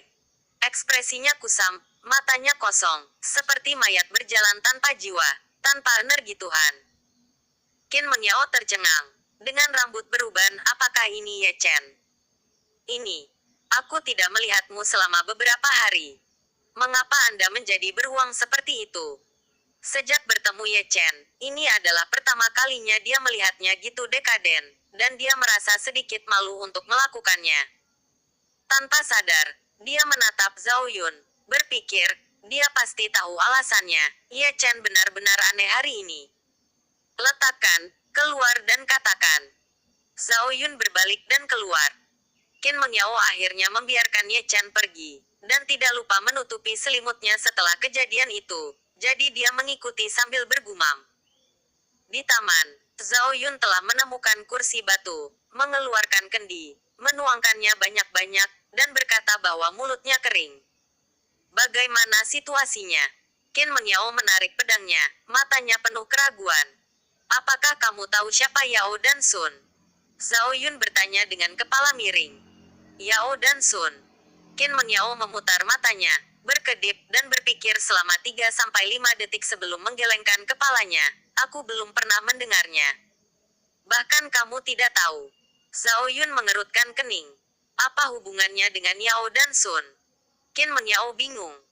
Aku pergi untuk menanyakannya, tapi Dewa Jembatan dibawa pergi oleh seorang pria bernama Yao Sun, dan ku dengar dia mengandung anak Yao Sun. Apakah ada hal seperti itu? Mata indah Qin Mengyao membelalak. Jelas dia dipukul. Zhao Yun menghela nafas. Masalah besar. Qin Mengyao mengerutkan bibirnya. Tidak apa-apa jika kamu mengambilnya. Dengan dukungan Kaisar, tidak ada yang berani mengacaukannya. Jika sesederhana yang kamu pikirkan, tidak apa-apa. Apa itu? Di sini, dia tidak memiliki pengecut seperti itu. Namun, Dewa Jembatan akan pergi dengan Yao dan Sun, yang cukup untuk membuktikan semuanya. Dia tidak lagi mencintai Ye Chen, dan bahkan jika dia merebut itu hanya cangkang kosong. Itu benar. Qin Mengyao menyentuh dagunya. Aneh saja, Ye Chen menggunakan terlalu banyak cinta. Semakin dalam cintanya, semakin serius lukanya. Zhao Yun menggelengkan kepalanya tanpa daya, menghela nafas. Tidak, kita harus membantu. Kemudian berubah menjadi penampilan culing. Mereka persis sama, tidak peduli temperamen, mata, atau cemberut dan senyuman mereka. Mereka semua meniru hal yang sama. Zhao Yun mendecakkan lidahnya dan berpikir untuk kekuatan supernatural Qin Mengyao Yirong luar biasa. Dan jika Anda tidak melihat dengan hati-hati, bahkan dia tidak dapat dengan mudah mengenalinya. Maka, tujuan Qin Mengyao sangat jelas. Jika Anda tidak dapat melihat penampilan culing, Ye Chen akan menjadi baik. Sepertinya gitu, tapi agak menggantung. Zhao Yun menggelengkan kepalanya. Qin Mengyao mendengus, tidak setuju, berbalik dan memasuki ruangan. Tapi mendengar batuknya ringan, dia duduk di sisi tempat tidur, bermata, Ye Chen, aku bercanda denganmu, Don jangan dianggap serius. Ye Chen tidak menanggapi, dia tidak bergerak, dia tampak seperti patung, tanpa jiwa, hanya batu dingin. Jangan terlalu pelit. Ayo, pergi beli bahan dengan adikku. Seseorang menggertak saya, dan jika saya masih tidak bangun, bantu saya memukulinya. Jika kamu berpura-pura tidur lagi, aku akan memukuli seseorang, cepatlah. Qin Mengyao terus berbicara, tanpa henti, tidak bertiup, gadis ini duduk di sana selama lebih dari setengah jam. Tapi Ye Chen beruntung, ditutupi selimut, dari awal sampai akhir, dia tidak bergerak sama sekali, bahkan lebih lanjut mau berkata untuk meneleponnya kembali. Oke, aku yakin. Wajah Qin Mengyao penuh rasa malu, dan dia menggosok bagian tengah alisnya dengan keras, berjalan keluar ruangan, dan kembali dengan kekalahan. Apakah ini sangat membuat frustrasi? Zhao Yun tidak bisa menahan tawa. Itu seperti kepala Yuba, yang tidak mendengarkan apa yang dia katakan, tidak menjawab apa yang dia minta, atau apakah aku menyamar dan tidak terlihat seperti itu? Apakah kamu bisa membodohinya dengan wajah Dewa Jembatan Naihe? Kamu tidak mengenali seseorang dari matamu, tapi hatimu. Tidak apa-apa. Qin Mengyao duduk dan kehilangan kesabaran. Untuk melepaskan bel, kamu membutuhkan orang yang mengikatnya. Ini adalah cara yang tepat untuk menemukan Dewa Jembatan Naihe. Dari masa lalu, dia seharusnya bisa membantu. Masalahnya, aku tidak tahu siapa Yao dan Sun, dan di mana menemukan mereka. Tuangkan ini lupa. Zhao Yun menggosok alisnya. Bahkan Qin Meng Yao tidak tahu dewa seperti apa Yao dan Sun itu. Keduanya terjerat, dan mereka berdua memegang dagu dan mencoba yang terbaik. Di dalam ruangan, Ye Chen masih diam sama, dan tertidur lelap. Tidur ini, selama 3 hari, tidak ada gerakan atau sepatah kata pun, seperti mayat hidup. Dalam 3 hari terakhir, Zhao Yun dan Qin Meng Yao mencari jutaan mil, tapi mereka tidak dapat menemukan seseorang bernama Yao Sun. Orang-orang. Baru pada siang dan malam keempat seseorang berjalan ke halaman kecil. Itu adalah seorang wanita, seorang suci, dan seorang jenderal. Dia tidak dilahirkan untuk menjadi tiada taraf, tapi dia juga cantik. Qin Meng Yao melirik wanita itu. Tuanku, kirim budak dan pelayanmu untuk memberimu sesuatu. Wanita itu tersenyum lembut dan memberikan undangan merah. Zhao Yun dan Qin Meng Yao saling memandang dan tanpa sadar menerimanya. Setelah membukanya, mereka menyadari bahwa itu adalah undangan pernikahan. Adapun orang yang menikah itu adalah Chuling dan Yao Sun yang akan mengadakan undangan. Upacara pernikahan. Bisakah kamu lebih menjengkelkan? Qin Meng Yao membuangnya dengan santai. Itu diberikan kepada Ye Chen, yang tidak bisa menjaga dirinya sendiri, dan menambahkan bahan bakar ke api ibunya. Akan berakhir jika dia terluka sampai mati. Wanita itu tersenyum, bukan berbicara, berbalik dan menghilang, hanya menjalankan tugas. Undangan telah disampaikan, apa yang terjadi? Terlalu banyak penipuan. Qin Meng Yao ingin menjadi gila saat itu juga. Apakah akan pergi atau tidak sepenuhnya terserah dia. Zhao Yun mengambil kartu undangan, membersihkan debu di atasnya, dan berjalan ke kamar. Di tempat tidur, Ye Chen masih sama, tidur di bawah selimut. Zhao Yun meletakkan kartu undangan di atas meja. Setelah 3 hari, bagaimana bisa Dewa Jembatan saya menikah dengan Yao dan Sun, dan saya mengundang Anda ke upacara? Ye Chen tidak mengatakan apa-apa, tapi Zhao Yun dengan jelas melihat bahwa selimut itu bergerak sedikit. Jelas bahwa dia terstimulasi oleh undangan itu. Seperti yang dia katakan, akarnya terletak pada Chuling, tapi segala sesuatu tentang dia dapat memengaruhi Ye Chen. Tidak lebih dari kata cinta. Zhao Yun menghela nafas, berbalik dan pergi, dan beberapa kata berkabut kembali. Mereka yang mengolah tahu harus tidak takut dengan jalan di depan. Jangan melarikan diri bahkan jika kamu tidak bisa menyerah. Silsilah tubuh suci telah menulis mitos abadi. Kamu tidak dapat mempermalukan kemuliaan leluhurmu. Bab 1747 berdandan. Apa? Tapi Dewa Jembatan akan menikah, dan mempelai pria adalah Yao dan Sun. Lalu aku mendengar suara diskusi, satu demi satu, membuat jalan-jalan hantu kota sangat hidup. Tidak heran saya belum melihat Ye Chen dan Naihe Kiaosen akhir-akhir ini. Benar-benar baru menantu emosional saya telah diculik.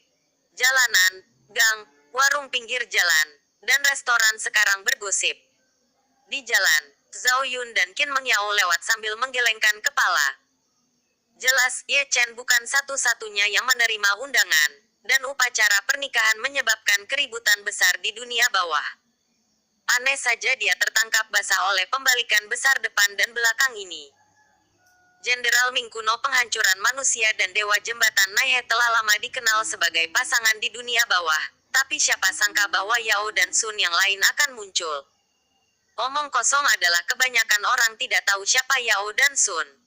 Zhao Yun dan Qin Meng Yao kembali ke taman kecil itu, dan ada 9 sosok di taman kecil itu, yang merupakan 9 jenderal dunia bawah di bawah tahta Qin Guang. Rupanya, setelah mendengar tentang pernikahan Yao Sun dan Naihe Kiaosen, masing-masing dari mereka menggaruk-garuk kepala dengan wajah bingung.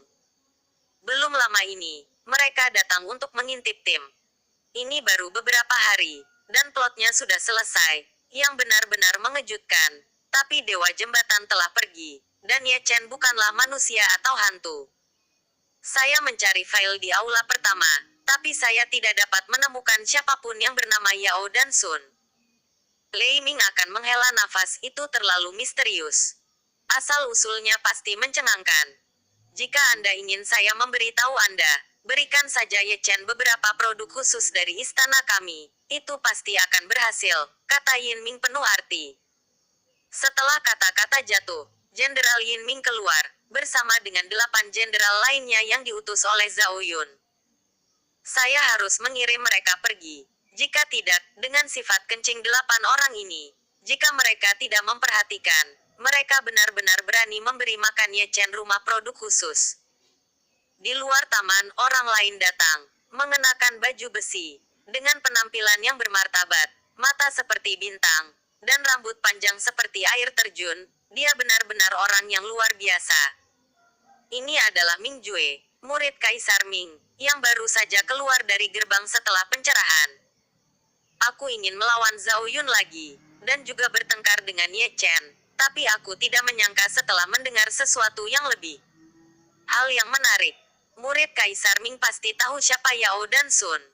Zhao Yun mengambil pot anggur dan mengisi cangkir untuk Ming Jue. Aku mengecewakanmu, aku belum pernah mendengarnya sebelumnya. Ming Jue menggelengkan kepalanya sambil tersenyum, berkata, memiringkan kepalanya sedikit, dan melirik ke kamar. Melalui dinding rumah, dia bisa melihat Ye Chen, ditutupi selimut. Dia adalah murid Kaisar dunia bawah, dan dia telah memenangkan biografi Kaisar yang sebenarnya. Di dunia bawah, di antara anak muda yang luar biasa, dia tidak pernah dikalahkan. Tapi sejak setengah tahun yang lalu, semua ini sepertinya telah berubah, dan bukan hanya satu, tapi 2 pelaku kejahatan lahir entah dari mana. Tubuh suci kuno tidak terkalahkan pada level yang sama, dan legenda itu tidak salah. Bahkan jika itu dia, sulit baginya untuk mengalahkan jenderal cacat dari 9 istana. Untuk ini saja, dia kalah dari Ye Chen. Dia tidak pernah berpikir bahwa setelah satu kekalahan, dia akan kalah dari Zhao Yun lagi. Baru sekarang dia benar-benar mengerti apa yang diperingatkan Kaisar Hades di masa lalu. Crouching Tiger, Hidden Dragon di dunia bawah, ada orang di luar manusia, dan gunung di luar gunung. Jadi bagaimana dengan murid Kaisar? Ketika mereka harus kalah, mereka juga akan kalah. Ming Jue memikirkannya, tidak bisa menahan tawa pada dirinya sendiri, dan hanya menyesap anggurnya. Kekalahan demi kekalahan, jauh dari saat Kaisar Hades masih muda. Bukannya dia telah menghina wibawa tuannya, hanya saja karena zaman ini terlalu luar biasa, dan zaman roh jahat merajalela, jadi saya tidak bisa menerimanya. Setelah minum sepanci anggur, dia pergi mengingat keadaan Ye Chen saat ini. Dia bahkan tidak repot-repot bergerak, apalagi bertarung. Zhao Yun bahkan lebih tidak disengaja, dan dia harus memilih waktu saat bertarung. Setelah Ming Jue pergi, Zhao Yun dan Qin Mengyao saling berhadapan lagi, dengan dagu di tangan, tidak tahu harus berbuat apa. Dengan cara ini, 3 hari 2 malam berlalu dengan tenang, dan semuanya damai. Pada hari keempat, Ye Chen bangun ketika mendengar gerakan di dalam ruangan. Jika itu uban, janggut di sekitar mulut, wajah kuyu, mata yang seharusnya dalam, sangat redup. Zhao Yun masuk dan tidak bisa menahan senyum saat melihat Ye Chen bangun. Kesediaan Ye Chen untuk bangkit membuktikan bahwa dia bersedia menghadapi kenyataan, dan dia telah mengambil langkah pertama dalam hubungan yang kejam itu. Apa yang disebut kesedihan dan rasa sakit secara bertahap akan memudar seiring berjalannya waktu. Ini adalah Ye Chen yang dia kenal, satu-satunya di antara teman-temannya yang membuatnya takut. Dia seharusnya tidak gitu dekaden sepanjang waktu. Ye Chen dengan lembut mengambil kartu undangan di atas meja, kata culing di atasnya gitu mencolok hingga membuat hatiku sakit. Dia akan pergi, dan dia akan pergi, seperti yang dikatakan Zhao Yun. Tidak peduli betapa sakitnya kamu tidak akan pernah bisa melarikan diri. Setidaknya, sebelum kembali ke surga, karma ini, hubungan kuno, harus diakhiri di negeri asing. Kakakku cukup baik untuk membantumu. Berdandan dengan baik. Qin Mengyao melangkah maju, menekan Ye Chen di kursi, menyikat sisir kayu, dan menyisir rambut putih berantakan Ye Chen. Pernikahan mantan kekasih tidak boleh diremehkan. Terlihat ceroboh dan dekaden. Jika Anda tahu itu untuk mengirim berkat, jika Anda tidak mengetahuinya, Anda pikir itu untuk mendapatkan simpatik. Ekaristi kudus. Nya kesombongan. Jika dia ingin pergi, dia akan tegak, bahkan jika dia ingin meletakkannya, dia akan tegak. Qin Mengyao berkata sambil menyisir, hati gadis itu tidak buruk kecuali emosinya. Dia baik-baik saja. Ye Chen tidak berkata apa-apa, diam-diam menatap cermin perunggu di depannya. Setelah bertahun-tahun, dia melihat dirinya di cermin lagi. Yang pertama adalah Zhou Tian, yang menyeka wajah dan penampilannya, lalu dia hidup di dunia dalam wujud orang mati, dan dia bahkan tidak bisa bercermin di cermin. Sekarang saya bisa melihatnya, tapi saya tidak menyadari bahwa dia sudah sangat tua. Kemana perginya ratusan tahun terbaik dalam hidup saya? Melihat ke cermin, dia bertanya pada dirinya sendiri seperti ini. Ternyata 300 tahun sebelum dan sesudah, reinkarnasi besar. Sedang dalam perjalanan, angin dan debu tahun-tahun tidak bisa dihapus. Saya menemukan jiwa-jiwa heroik tapi kehilangan orang yang paling saya cintai. Dia, sungguh adalah sebuah kegagalan. Oke. Qin Mengyao menyingkirkan sisir kayu dan bertepuk tangan. Saya masih sangat puas dengan mahakarya saya. Tidak ada hiasan, semuanya biasa saja, tanpa kehilangan muka atau tampil mencolok. Terima kasih. Ye Chen berbicara untuk pertama kalinya dalam beberapa hari. Suaranya serak dan kering, bahkan senyuman pun dibuat-buat.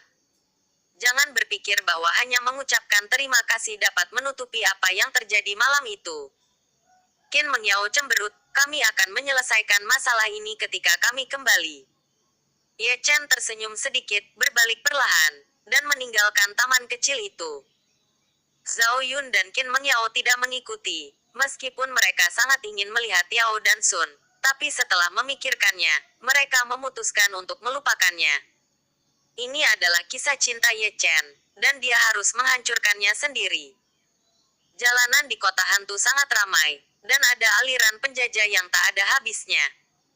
Penampilan Ye Chen menyebabkan orang-orang di seluruh jalan melihat ke samping. Melihat rambut putihnya, mereka tidak bisa menahan nafas. Ini namanya apa?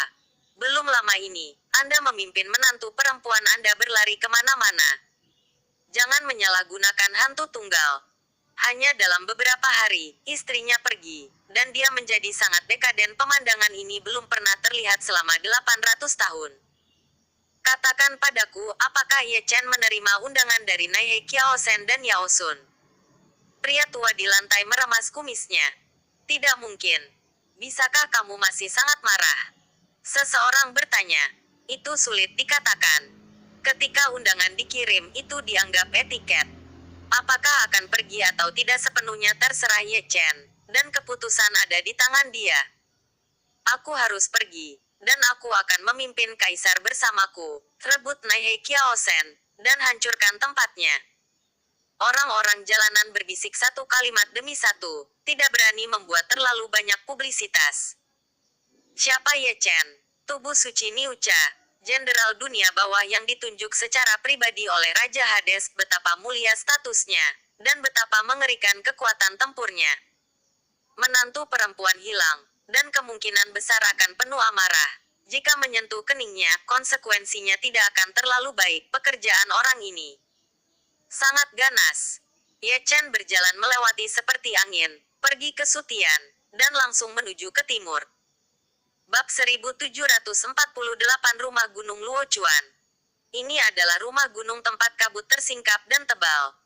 Namanya Luochuan, dan itu adalah tanah pemandangan dunia bawah dikelilingi oleh air, berkabut seperti ilusi, dan samar-samar Anda dapat melihat pemandangan yang indah. Luochuan hari ini sangat semarak, ditutupi sutra merah dan ditutupi karpet merah, sangat indah, seperti lautan merah.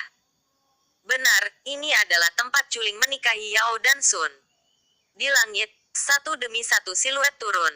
Kebanyakan dari mereka diundang untuk menghadiri upacara pernikahan. Mereka semua dengan tangan kosong dan membawa hadiah ucapan selamat.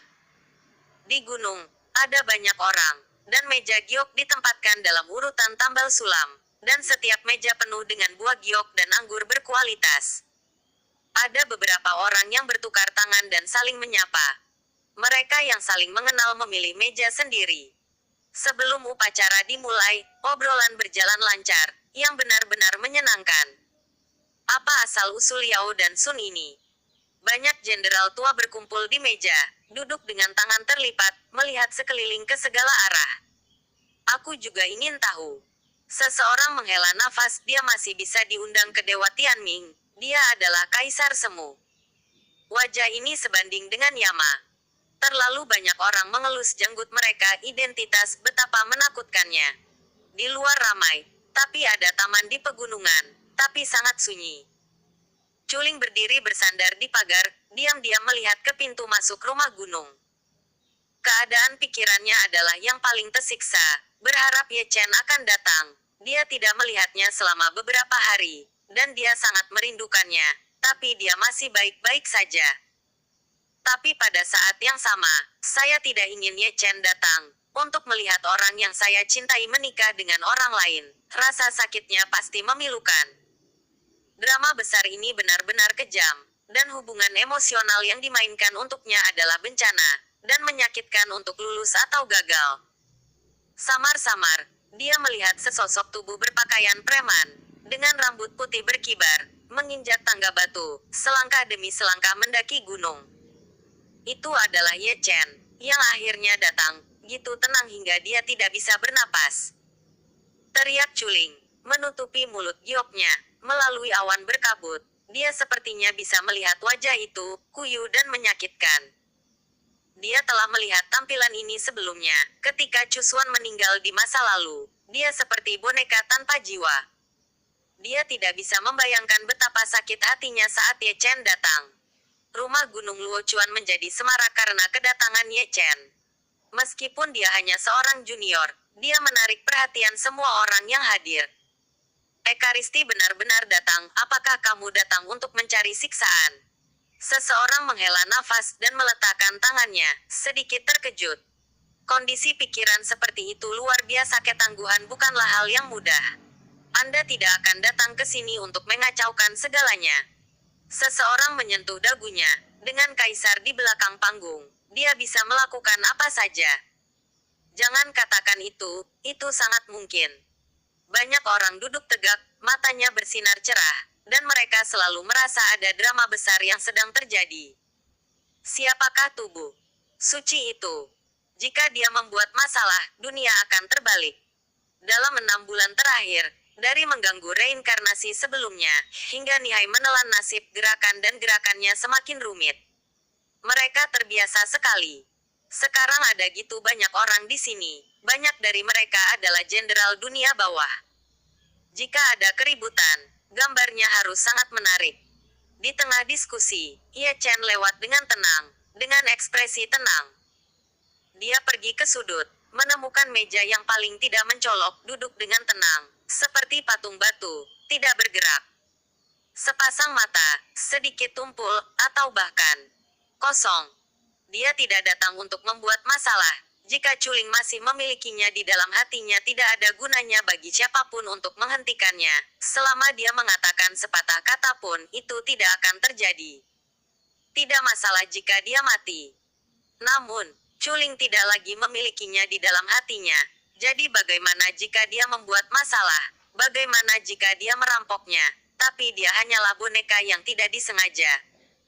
Mungkin tidak ada yang percaya bahwa kali ini, dia adalah di sini untuk mengirim berkah. Cinta di masa lalu sudah berakhir, dan keterikatan tidak berguna. Jika Anda membuat masalah, bahkan jejak martabat terakhir pun akan hilang. Keberadaannya telah membuat banyak kaisar semu terlihat aneh. Orang tua itu dapat dilihat bahwa Ye Chen tidak berpikir untuk membuat masalah, dan jika dia terburu-buru untuk membuat masalah, dia tidak akan gitu tenang. Pikiran dan keberaniannya benar-benar membuat mereka malu. Jika itu mereka pasti akan melakukannya. Tidak tahannya, dia memimpin sekelompok orang lebih awal dan datang ke sini untuk menghancurkan adegan. Kami masih menikah, kerabat saudara perempuanmu, Karena saya tidak menikah dengan saya, kami akan segera putus, membelakangi satu sama lain, dan bunuh mereka semua. Lalu apakah itu Yao dan Sun? Saya tidak tahu kata-kata siapa yang menarik banyak perhatian, dan mereka semua berkumpul di depan aula. Tapi di depan aula, sesosok tubuh muncul, mengenakan pakaian mempelai pria berwarna merah, berdiri dengan tenang. Memiliki rambut ungu yang berkibar tertiup angin. Itu adalah Yao dan Sun, tubuh Dharma Kaisar Huang, tanpa topeng. Wajah aslinya ditutupi oleh hukum kaisar, dan Yan Luo mungkin tidak dapat melihatnya. Semua orang menunjukkan ekspresi serius menatap Yao dan Sun dengan tenang. Orang ini muncul entah dari mana, dan tanpa mengetahui asal-usulnya, dia merampok istri Ekaristi dan mengundang gitu banyak pria kuat. Saya ingin mengintipnya, tapi mata saya terpesona, dan semua orang tua tidak bisa menahan cemberut. Orang ini terlalu misterius. Yao dan Sun terdiam, berdiri diam, tidak melihat siapapun, termasuk Ye Chen. Dia tidak perlu melihat, dia mengerti segalanya. Ye Chen juga sama, duduk diam, tanpa reaksi apapun, hanya helaian rambut putih yang menamparkan wajahnya dengan angin. Pengantin wanita ada di sini. Setelah semua orang duduk, pembawa acara berteriak, dan semua orang berdiri dan melihat ke satu sisi. Culing muncul, mengenakan mahkota Phoenix dan Xiaopei, dan dengan dukungan dua wanita, dia menaiki tangga awan dan berjalan menuju Yao dan Sun. Seorang wanita di dunia ini memang pengantin yang sudah menikah. Yang paling cantik. Hari ini dia benar-benar luar biasa, cantik seperti mimpi, dan segala sesuatu di dunia menjadi redup karena dia.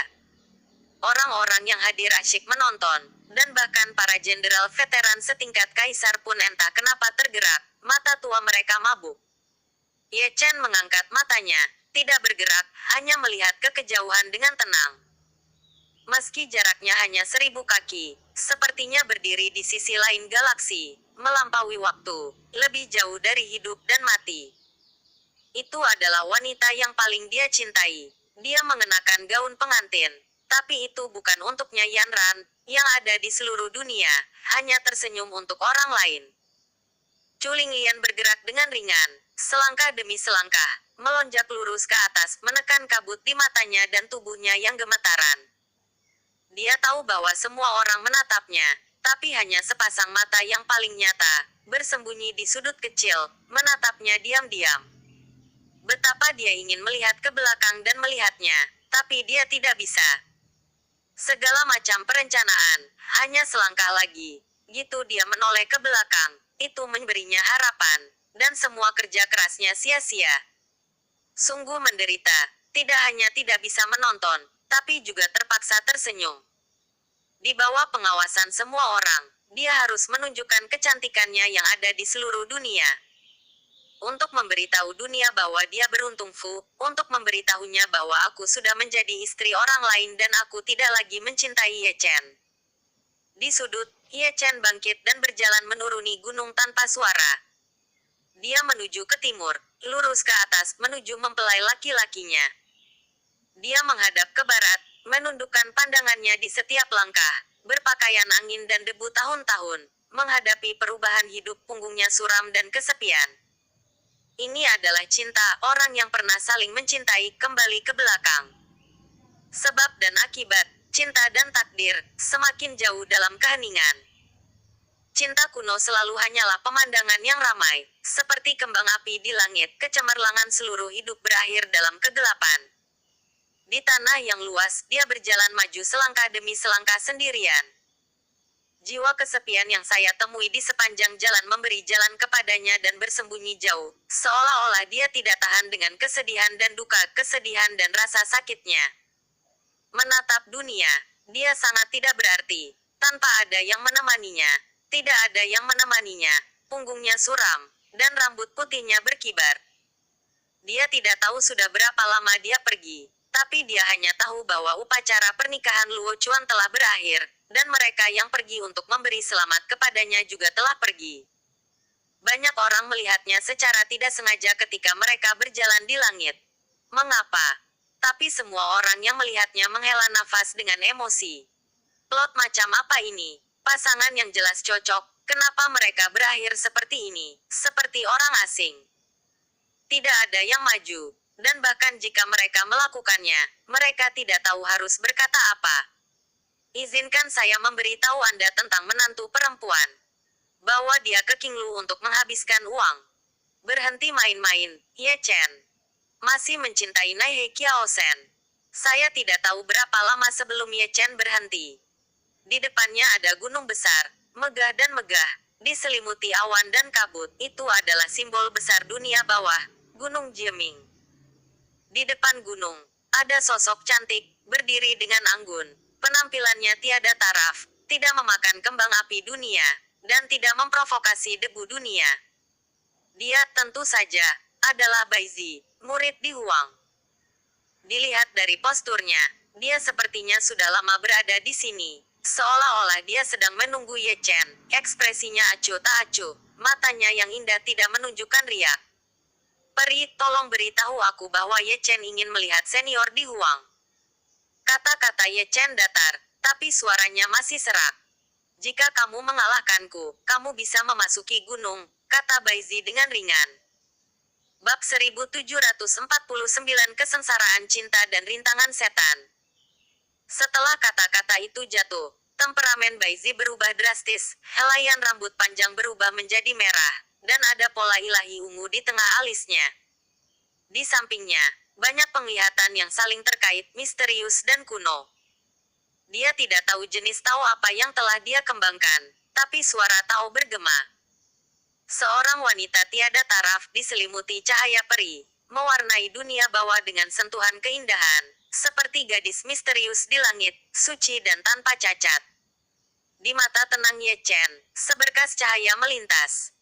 Saya tidak tahu darah Baizi sebelumnya, tapi kali ini, saya bisa melihatnya dengan jelas.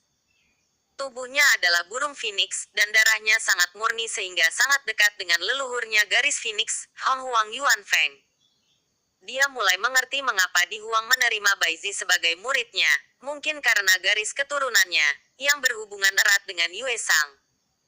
Tubuh permaisuri Donghua juga merupakan burung phoenix, dan juga merupakan cabang dari Hong Huang Yuan Feng. Hal ini diketahui oleh seluruh langit dan bumi. Selama bertahun-tahun, Kaisar Huang tidak dapat melupakan permaisuri Donghua, yang disebut cinta rumah dan gagak, yang menciptakan Baizi, yang menjadi murid di bawah kursinya. Namun ini tidak penting lagi. Yang penting dia harus mengalahkan Baizi, dan mengalahkannya sebelum dia bisa melihat Kaisar Huang. Culing telah menikah dengan seorang istri, dan dia tidak lagi memiliki keterikatan dengan dunia bawah ini. Dia hanya ingin pulang dan menemukan kenyamanan yang hangat. Di sisi berlawanan, Baizi telah menginjak langit menyerang dengan satu jari. Dalam kesurupan sesaat, Ye Chen mengumpulkan pikirannya dan menggerakkan kakinya. Namun, dia masih lambat, meskipun dia menghindari titik vital, bahunya tertusuk, dan darah suci menyembur keluar dan mengalir ke langit. Lubang jari di bahu, dan cahaya peri yang tersisa, menghilangkan esensinya, dan sulit untuk disembuhkan dengan ketahanannya yang mendominasi. Penampilan Baizi seperti hantu, sulit untuk memahami sosoknya, sangat cepat hingga membalikkan hukum. Dan setelah satu jari, tangan batu giok kristal membumbung ke langit lagi. Ye Chen memegang metode rahasia di tangannya, dan meninju bahuang, meledak ke langit. Tinju dan telapak tangan bertabrakan, potongan-potongan ruang runtuh, dan guntur dan listrik saling terkait. Dengan satu serangan, Baizi berdiri tegak di langit, tak bergerak, seperti ratu yang tak tertandingi, menghadap ke dunia dan Ye Chen. Di sisi lain, tulang tinju Ye Chen langsung meledak, darah berceceran, menetes dengan mencolok, dan seberkas darah meluap dari sudut mulutnya. Ada dua gerakan sebelum dan sesudah, satu menembus bahu, dan yang lainnya adalah tinju emas. Saat bertarung di level yang sama, dialah yang kalah. Ekspresi Baizi tenang, dan ada jejak penghinaan di matanya yang acuh tak acuh. Ye Chen jauh lebih lemah dari yang dia bayangkan. Murid di Huang, sombong sejak kecil, mengira dia tak terkalahkan, dan memandang rendah Ye Chen. Angin sepoi-sepoi bertiup, dia turun dari langit, di tangan batu giok, ada evolusi rahasia, dan di belakangnya ada burung Phoenix sebuah visi nirvana. Ye Chen menyembuhkan tinjunya dan maju. Darah suci itu agung, energi emas dan darah terbakar seperti api, dan rahasia yang tidak duniawi sering muncul. Pertempuran segera pecah, seperti dewa perang dan ratu. Dari langit timur ke langit utara, pemandangannya sangat megah. Suara ledakan tidak ada habisnya, dan satu demi satu gunung hantu mengalami bencana, runtuh setelah perang, dan berubah menjadi abu. Dapat dilihat bahwa Desolate Ancient Saint Pisikwe yang selalu mendominasi berada pada posisi yang kurang menguntungkan dalam pertempuran di level yang sama, dan ditekan oleh Baizi. Dia terus berdarah, menumpahkan darah suci. Dibandingkan dengan dia, Baizi tenang dan tenang dari awal hingga akhir. Terlebih lagi, dia tidak terluka sedikit pun, dan setiap sekte abadi diserang di seluruh dunia, dan setiap kali dia bergerak, Ye Chen terluka. Kekuatan tempur telah sangat frustrasi. Di Huang, kamu telah banyak menyakitinya. Di puncak Gunung Jieming, Kaisar Ming memperhatikan dari kejauhan, dan berbicara dengan santai. Di Huang tidak berkata apa-apa, hanya menonton dengan tenang, tanpa sedikit pun gelombang di matanya. Untuk Ye Chen, dia tidak pernah ragu, dan memiliki keyakinan mutlak bahwa dia tidak hanya dapat mengalahkan muridnya, tapi juga selamat dari malapetaka ini. Kekuatan tempurnya memang digagalkan, tapi hanya sementara. Baizi akan menjadi batu asah, dan akan melemparkan pedangnya yang berkarat ke prajurit yang tak tertandingi untuk membantunya keluar dari bencana. Satu generasi leluhurnya, merencanakan dengan segala cara, tidak segan-segan melakukan bencana cinta untuknya, dan mengirim magang untuk mengasahnya, sungguh dengan niat baik. Justru karena dia percaya pada tubuh suci akhirat maka dia gitu kejam dan menciptakan penderitaan baginya. Kekejaman itu kejam, tapi bisa menyelamatkannya. Saat keduanya menyaksikan, pertempuran di langit semakin intensif. Pada saat ini, Ye Chen lebih dari sekadar jatuh ke angin. Dia benar-benar hancur dan dipukuli, tubuhnya yang kuat berlumuran darah dan tulang, yang mengejutkan. Setelah banyak pukulan, energinya mengendur, tidak peduli kekuatan atau kelincahannya. Dia lebih lemah dari Baizi, dan dia tidak dalam kondisi puncaknya. Keduanya bertarung, dan ada banyak gerakan yang menarik banyak perhatian. Terlalu banyak orang berlari ke arah ledakan, dan ada orang di segala arah, seperti gelombang manusia, berdiri di seluruh bumi dan langit, semuanya dalam kegelapan. Itu, Ye Chen. Para penonton semua tercengang. Siapa wanita yang bertarung dengannya? Siapa yang benar-benar menekannya? Ekaristi. Terlalu banyak orang yang terkejut dan menatap Baizi. Itu Baizi, murid kaisar.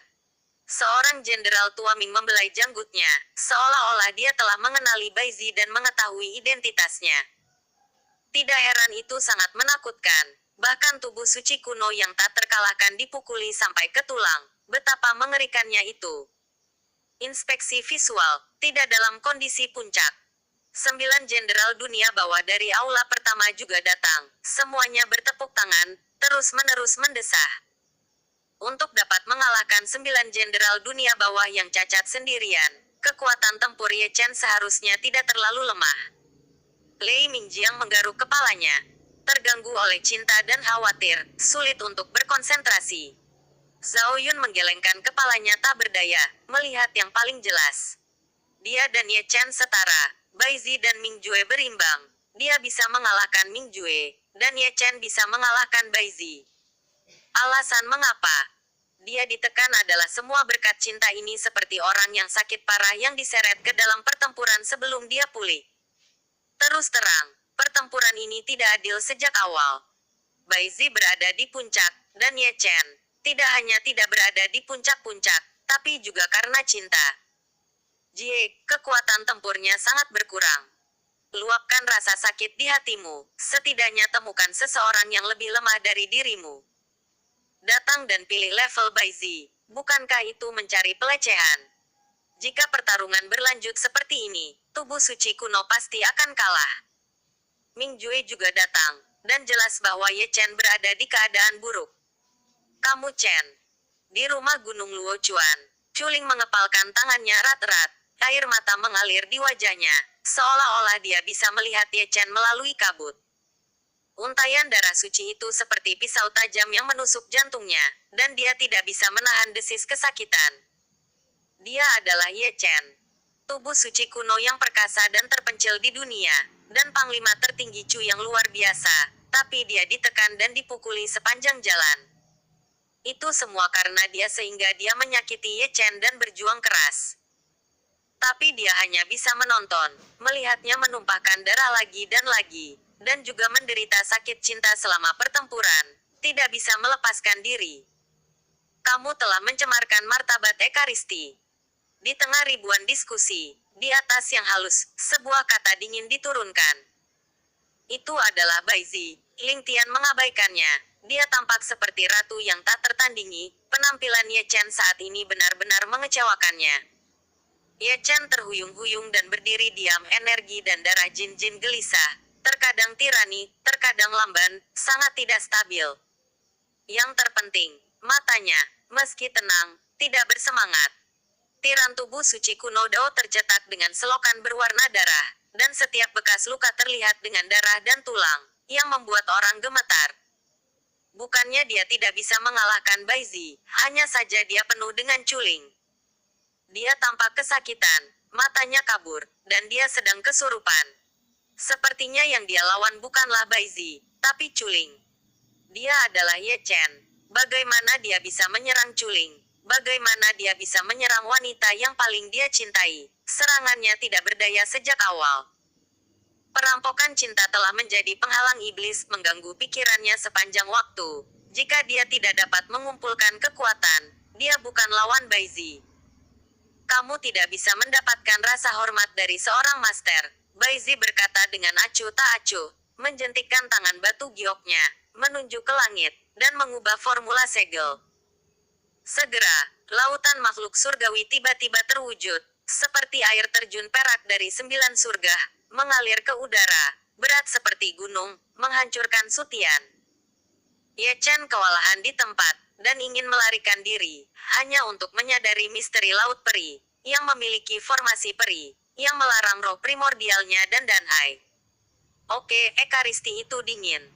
Seseorang menghela nafas.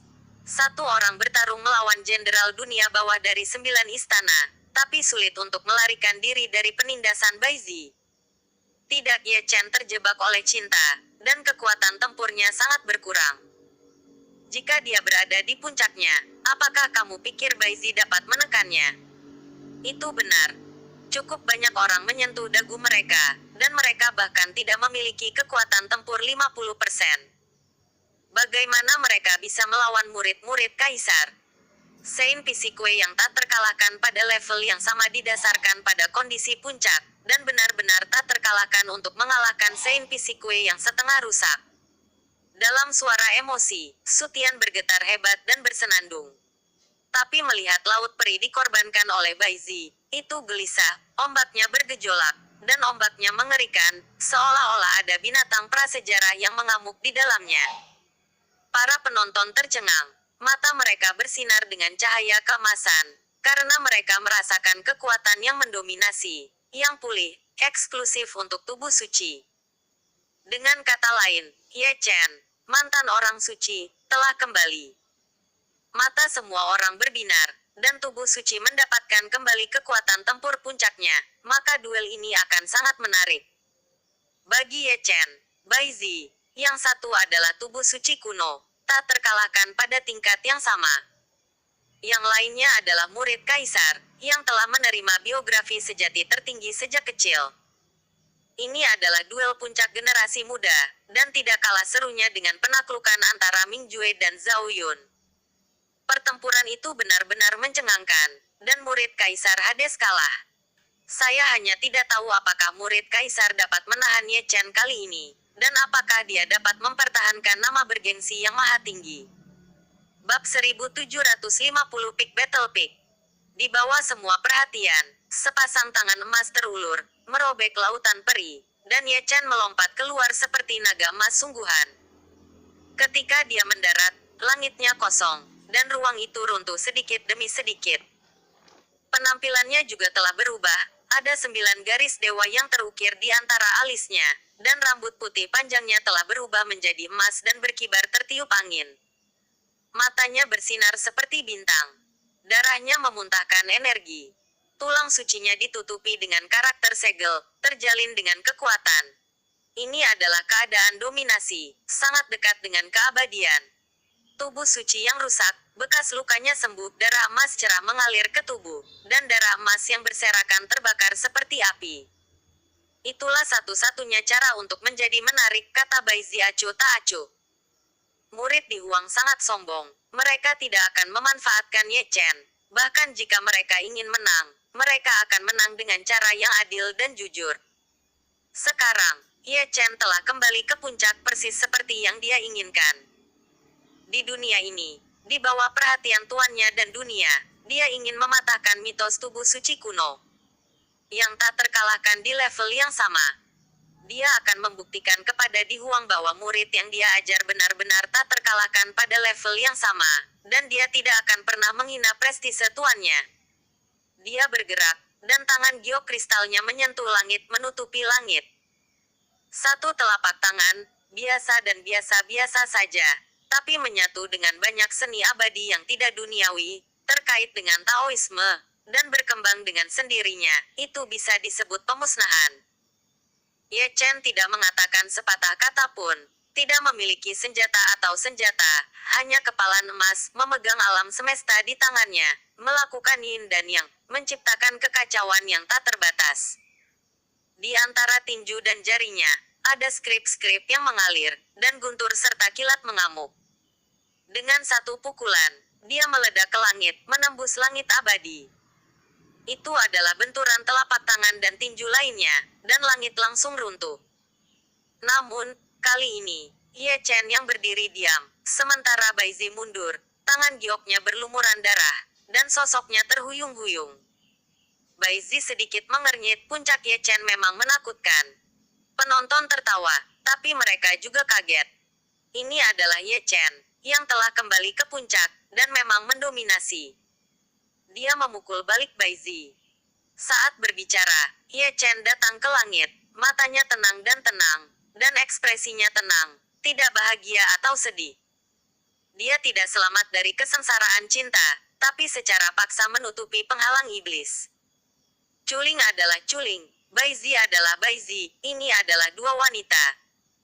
Baizi menyeka darah dari sudut mulutnya, dan itu tercetak di tengah alisnya.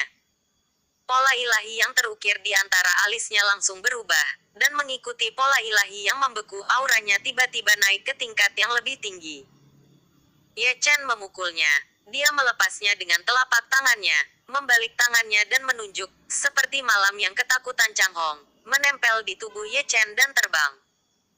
Setelah konfrontasi singkat, tanpa kemenangan atau kekalahan, Bai Ziyu dengan ringan melambaikan tangannya dan menunjuk ke arah Ye Chen. Dan pedang abadi tiba-tiba muncul di seluruh langit, seperti hujan pedang.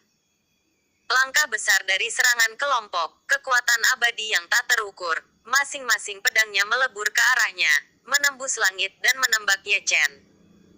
Ye Chen juga melambaikan tangannya, menghadap Wan Jian Chaozong, ujung pedang emas berdentang keras, satu demi satu pedang sombong dan tak tertandingi. Susunan pedang menghadap susunan pedang, percikan api terpicu, dan semuanya hancur. Keduanya bergerak bersama, bermandikan hujan pedang, dan saling menyerang. Baizi mencubit jarinya dan menembak burung Phoenix, yang naik ke nirwana dari api. Tubuh utama adalah Phoenix, dan ini adalah hukum abadi, tapi juga merupakan penglihatan. Nirwana Phoenix adalah hal yang paling menakutkan, dan itu sudah di atas hukum. Ye Chen melambaikan tangannya, bertindak sebagai naga sungguhan, yang merupakan hukum kekacauan. Perang dimulai lagi. Keduanya bertarung melawan Misty, puncak melawan puncak. Dia seperti seorang ratu, dengan kecantikan tiada taraf, didukung oleh alam semesta peri yang luas, suci dan tanpa cacat, dan sekte seni abadi yang tidak akan diturunkan dari generasi ke generasi.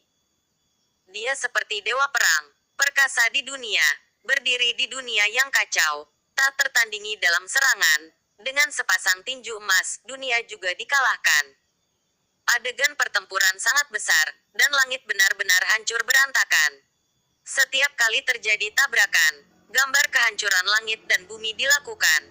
Bintang-bintang diam, matahari sekarat, dan hukum ditumbangkan. 9 surga yang redup diterangi oleh keajaiban keduanya, cemerlang dan berwarna-warni, seperti kembang api di langit, disublimasikan sepenuhnya dalam hiruk-pikuk. Darah mengalir turun, untayan, beberapa emas, beberapa ungu, dan mereka masih saling serang saat jatuh. Aku akan mengatakannya. Pertarungan ini sama serunya dengan pertarungan Zhao Yun melawan Mingju. Para penonton mendongak, mata mereka berbinar. Banyak orang tidak lupa melirik Zhao Yun dan Ming Jue. Dalam pertarungan sebelumnya, keduanya bisa dibilang menjadi pusat perhatian. Duel puncak menyebabkan dunia bawah mendidih, dan terlalu banyak orang yang menonton pertarungan tersebut. Tapi sekarang, kedua pahlawan yang bertarung hari itu adalah penonton saat ini. Tidak mengucapkan sepatah kata pun, hanya melihat ke atas menyaksikan pertempuran dengan tenang. Zhao Yun baik-baik saja, mengabaikan Bai Zi, hanya melihat Ye Chen, satu-satunya yang dia takuti di depan dan belakang alam semesta. Adalah Ye Chen. Ming Jue malu. Dia takut pada Ye Chen, dan dia juga takut pada Bai Zi, dua monster, yang satu lebih kuat dari yang lain. Ye Chen dan Zhao Yun, di dunia bawah masa depan, lawannya hanya Bai Zi, dan mereka berdua takut satu sama lain. Dia, murid kaisar dunia bawah, telah menjadi penganut Tao sejak kecil dan bernyanyi sepanjang jalan. Dia, murid kaisar, juga memenangkan biografi sejati tertinggi. Mereka, seperti dua matahari di dunia bawah, semuanya memiliki warisan tertinggi. Tapi dari awal hingga akhir, mereka tidak pernah benar-benar bertarung. Hari ini adalah pertama kalinya saya melihat Bai Zi menunjukkan kekuatan tempur puncaknya. Dia berpikir bahwa dia tidak yakin untuk mengalahkan Bai Zi, dan dalam pertarungan yang sulit, mereka berdua mungkin akan mati bersama. Mereka benar-benar saingan yang tangguh. Katakan padaku, Bai Zi atau Ye Chen, siapa yang akan menang? Melihat pertempuran itu, diskusi dari semua pihak telah dimulai, dan semua orang berspekulasi. Magang Kaisar memiliki Taoisme yang mendalam, aku yakin dia menang.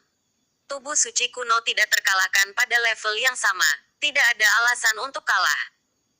Aku juga bersandar pada Ye Chen, mitos tubuh suci tidak lelucon, semua itu ditinju dengan tinju. Lebih jujur mulai sekarang, jangan main-main dengan Bai Zi. Jenderal Yan Ming terbatuk, dan melirik jenderal lainnya. Tak perlu dikatakan, 8 jenderal dunia bawah akan jujur. Mampu melawan Ye Chen secara merata, Bai Zi sangat menakutkan. Jika ini membuatnya kesal, konsekuensinya tidak akan terlalu baik. Aku tidak tahu, beritahu Kaisar, bisakah dia meminjamku selama beberapa hari, magang yang berharga ini? Lei Mingjiang terbatuk. Ayo, mari kita cari tahu tentang spesialisasi kita. Para jenderal dunia bawah lainnya memberi orang ini sebuah tas kecil dan menepuk pundaknya. Sialan kau, orang ini. Benar-benar pengecut. Murid Ren Dijun, Anda dapat menggunakannya jika Anda mau. Kaisar Zong setuju untuk membuat tempat tidur untuk Bai Zi. Apakah Anda berani menggunakannya? Tidak berani. Lei Mingjiang terbatuk. Dia takut dipukuli sampai mati. Ketika beberapa orang berbicara omong kosong, ada nyanyian naga dan teriakan burung phoenix di kehampaan, menyebabkan para penonton membuka mata mereka ke langit. Tapi di atas langit Bai Zi berubah menjadi burung phoenix. Tapi Ye Chen berubah menjadi naga sungguhan, berputar 9 hari. 1 naga dan 1 phoenix bertarung dalam kehampaan. Phoenix meringkik dalam api. Naga asli meraung di udara. Langit pertempuran membelah lubang hitam. Pertempuran keduanya sangat seru. Mereka bertarung dari utara ke selatan, dari selatan ke utara, dari timur ke barat, dan juga menyerang 2 kali. Ye Chen diwarnai dengan darah suci, dan Bai Zi juga diwarnai dengan darah phoenix. Duel puncak generasi muda memang seru tapi juga tragis, pertarungan antara arogansi, dan pertarungan antara Tao dan Dao. Pada akhirnya, Bai Zi lah yang kalah dan jatuh dari langit berkabut. Dia seperti meteorit, kehilangan kecemerlangannya di musim gugur. Adapun Ye Chen, Dia berdiri tegak di langit, seperti raja di dunia. Penonton yang menonton adegan ini tidak bisa menahan nafas. Dulu, Ming Jue, murid kaisar dunia bawah, dibaringkan oleh Zhao Yun. Hari ini, Bai Zi, murid kaisar, dikalahkan oleh Ye Chen, kaisar dunia bawah. Dan Dijun, apakah mereka mungkin malu saat ini? Diskusi berlangsung meriah, dan terlalu banyak orang yang bertepuk tangan dan lidah. Ada beberapa orang yang masih sangat curiga bahwa Ye Chen dan Zhao Yun ada di sini untuk membuat masalah dan mempermalukan Yang Maha Tinggi. Dengan klik lidahnya, Bai Zi jatuh, berlumuran darah burung phoenix. Mungkin karena tubuhnya terlalu berat, tanah yang diinjaknya juga runtuh. Aku kalah. Bai Zi menertawakan dirinya sendiri, dan akhirnya melepaskan kesombongannya. Kali ini, dia benar-benar kalah dalam pertempuran ini. Baru pada saat ini dia menyadari betapa kuatnya Ye Chen. Baru pada saat ini dia menyadari bahwa ada orang di luar manusia dan gunung di luar gunung. Kesombongannya hanyalah lelucon. Fakta membuktikan bahwa tuannya tidak salah paham tentang Ye Chen. Dia memang lebih kuat darinya, dan mitos bahwa tubuh suci tidak terkalahkan pada level yang sama tidaklah salah. Garis keturunan ini lebih menakutkan dari yang dibayangkan. Tapi dia, sejak dia kalah, seperti Ming Jue yang kalah di masa lalu. Magang yang terhormat, saya masih memiliki keberanian. Ye Chen juga turun, ekspresinya tenang, matanya setenang air, tidak ada kegembiraan kemenangan, semuanya datar. Bai Zi sangat kuat, tapi dia lebih kuat, pada level yang sama, dan tidak pernah dikalahkan. Setelah melihat Bai Zi untuk terakhir kalinya, dia berjalan menuju Gunung Jieming. Karena dia kalah, maka dia berhak melihat kaisar. Dia sepertinya telah melihat jalan pulang.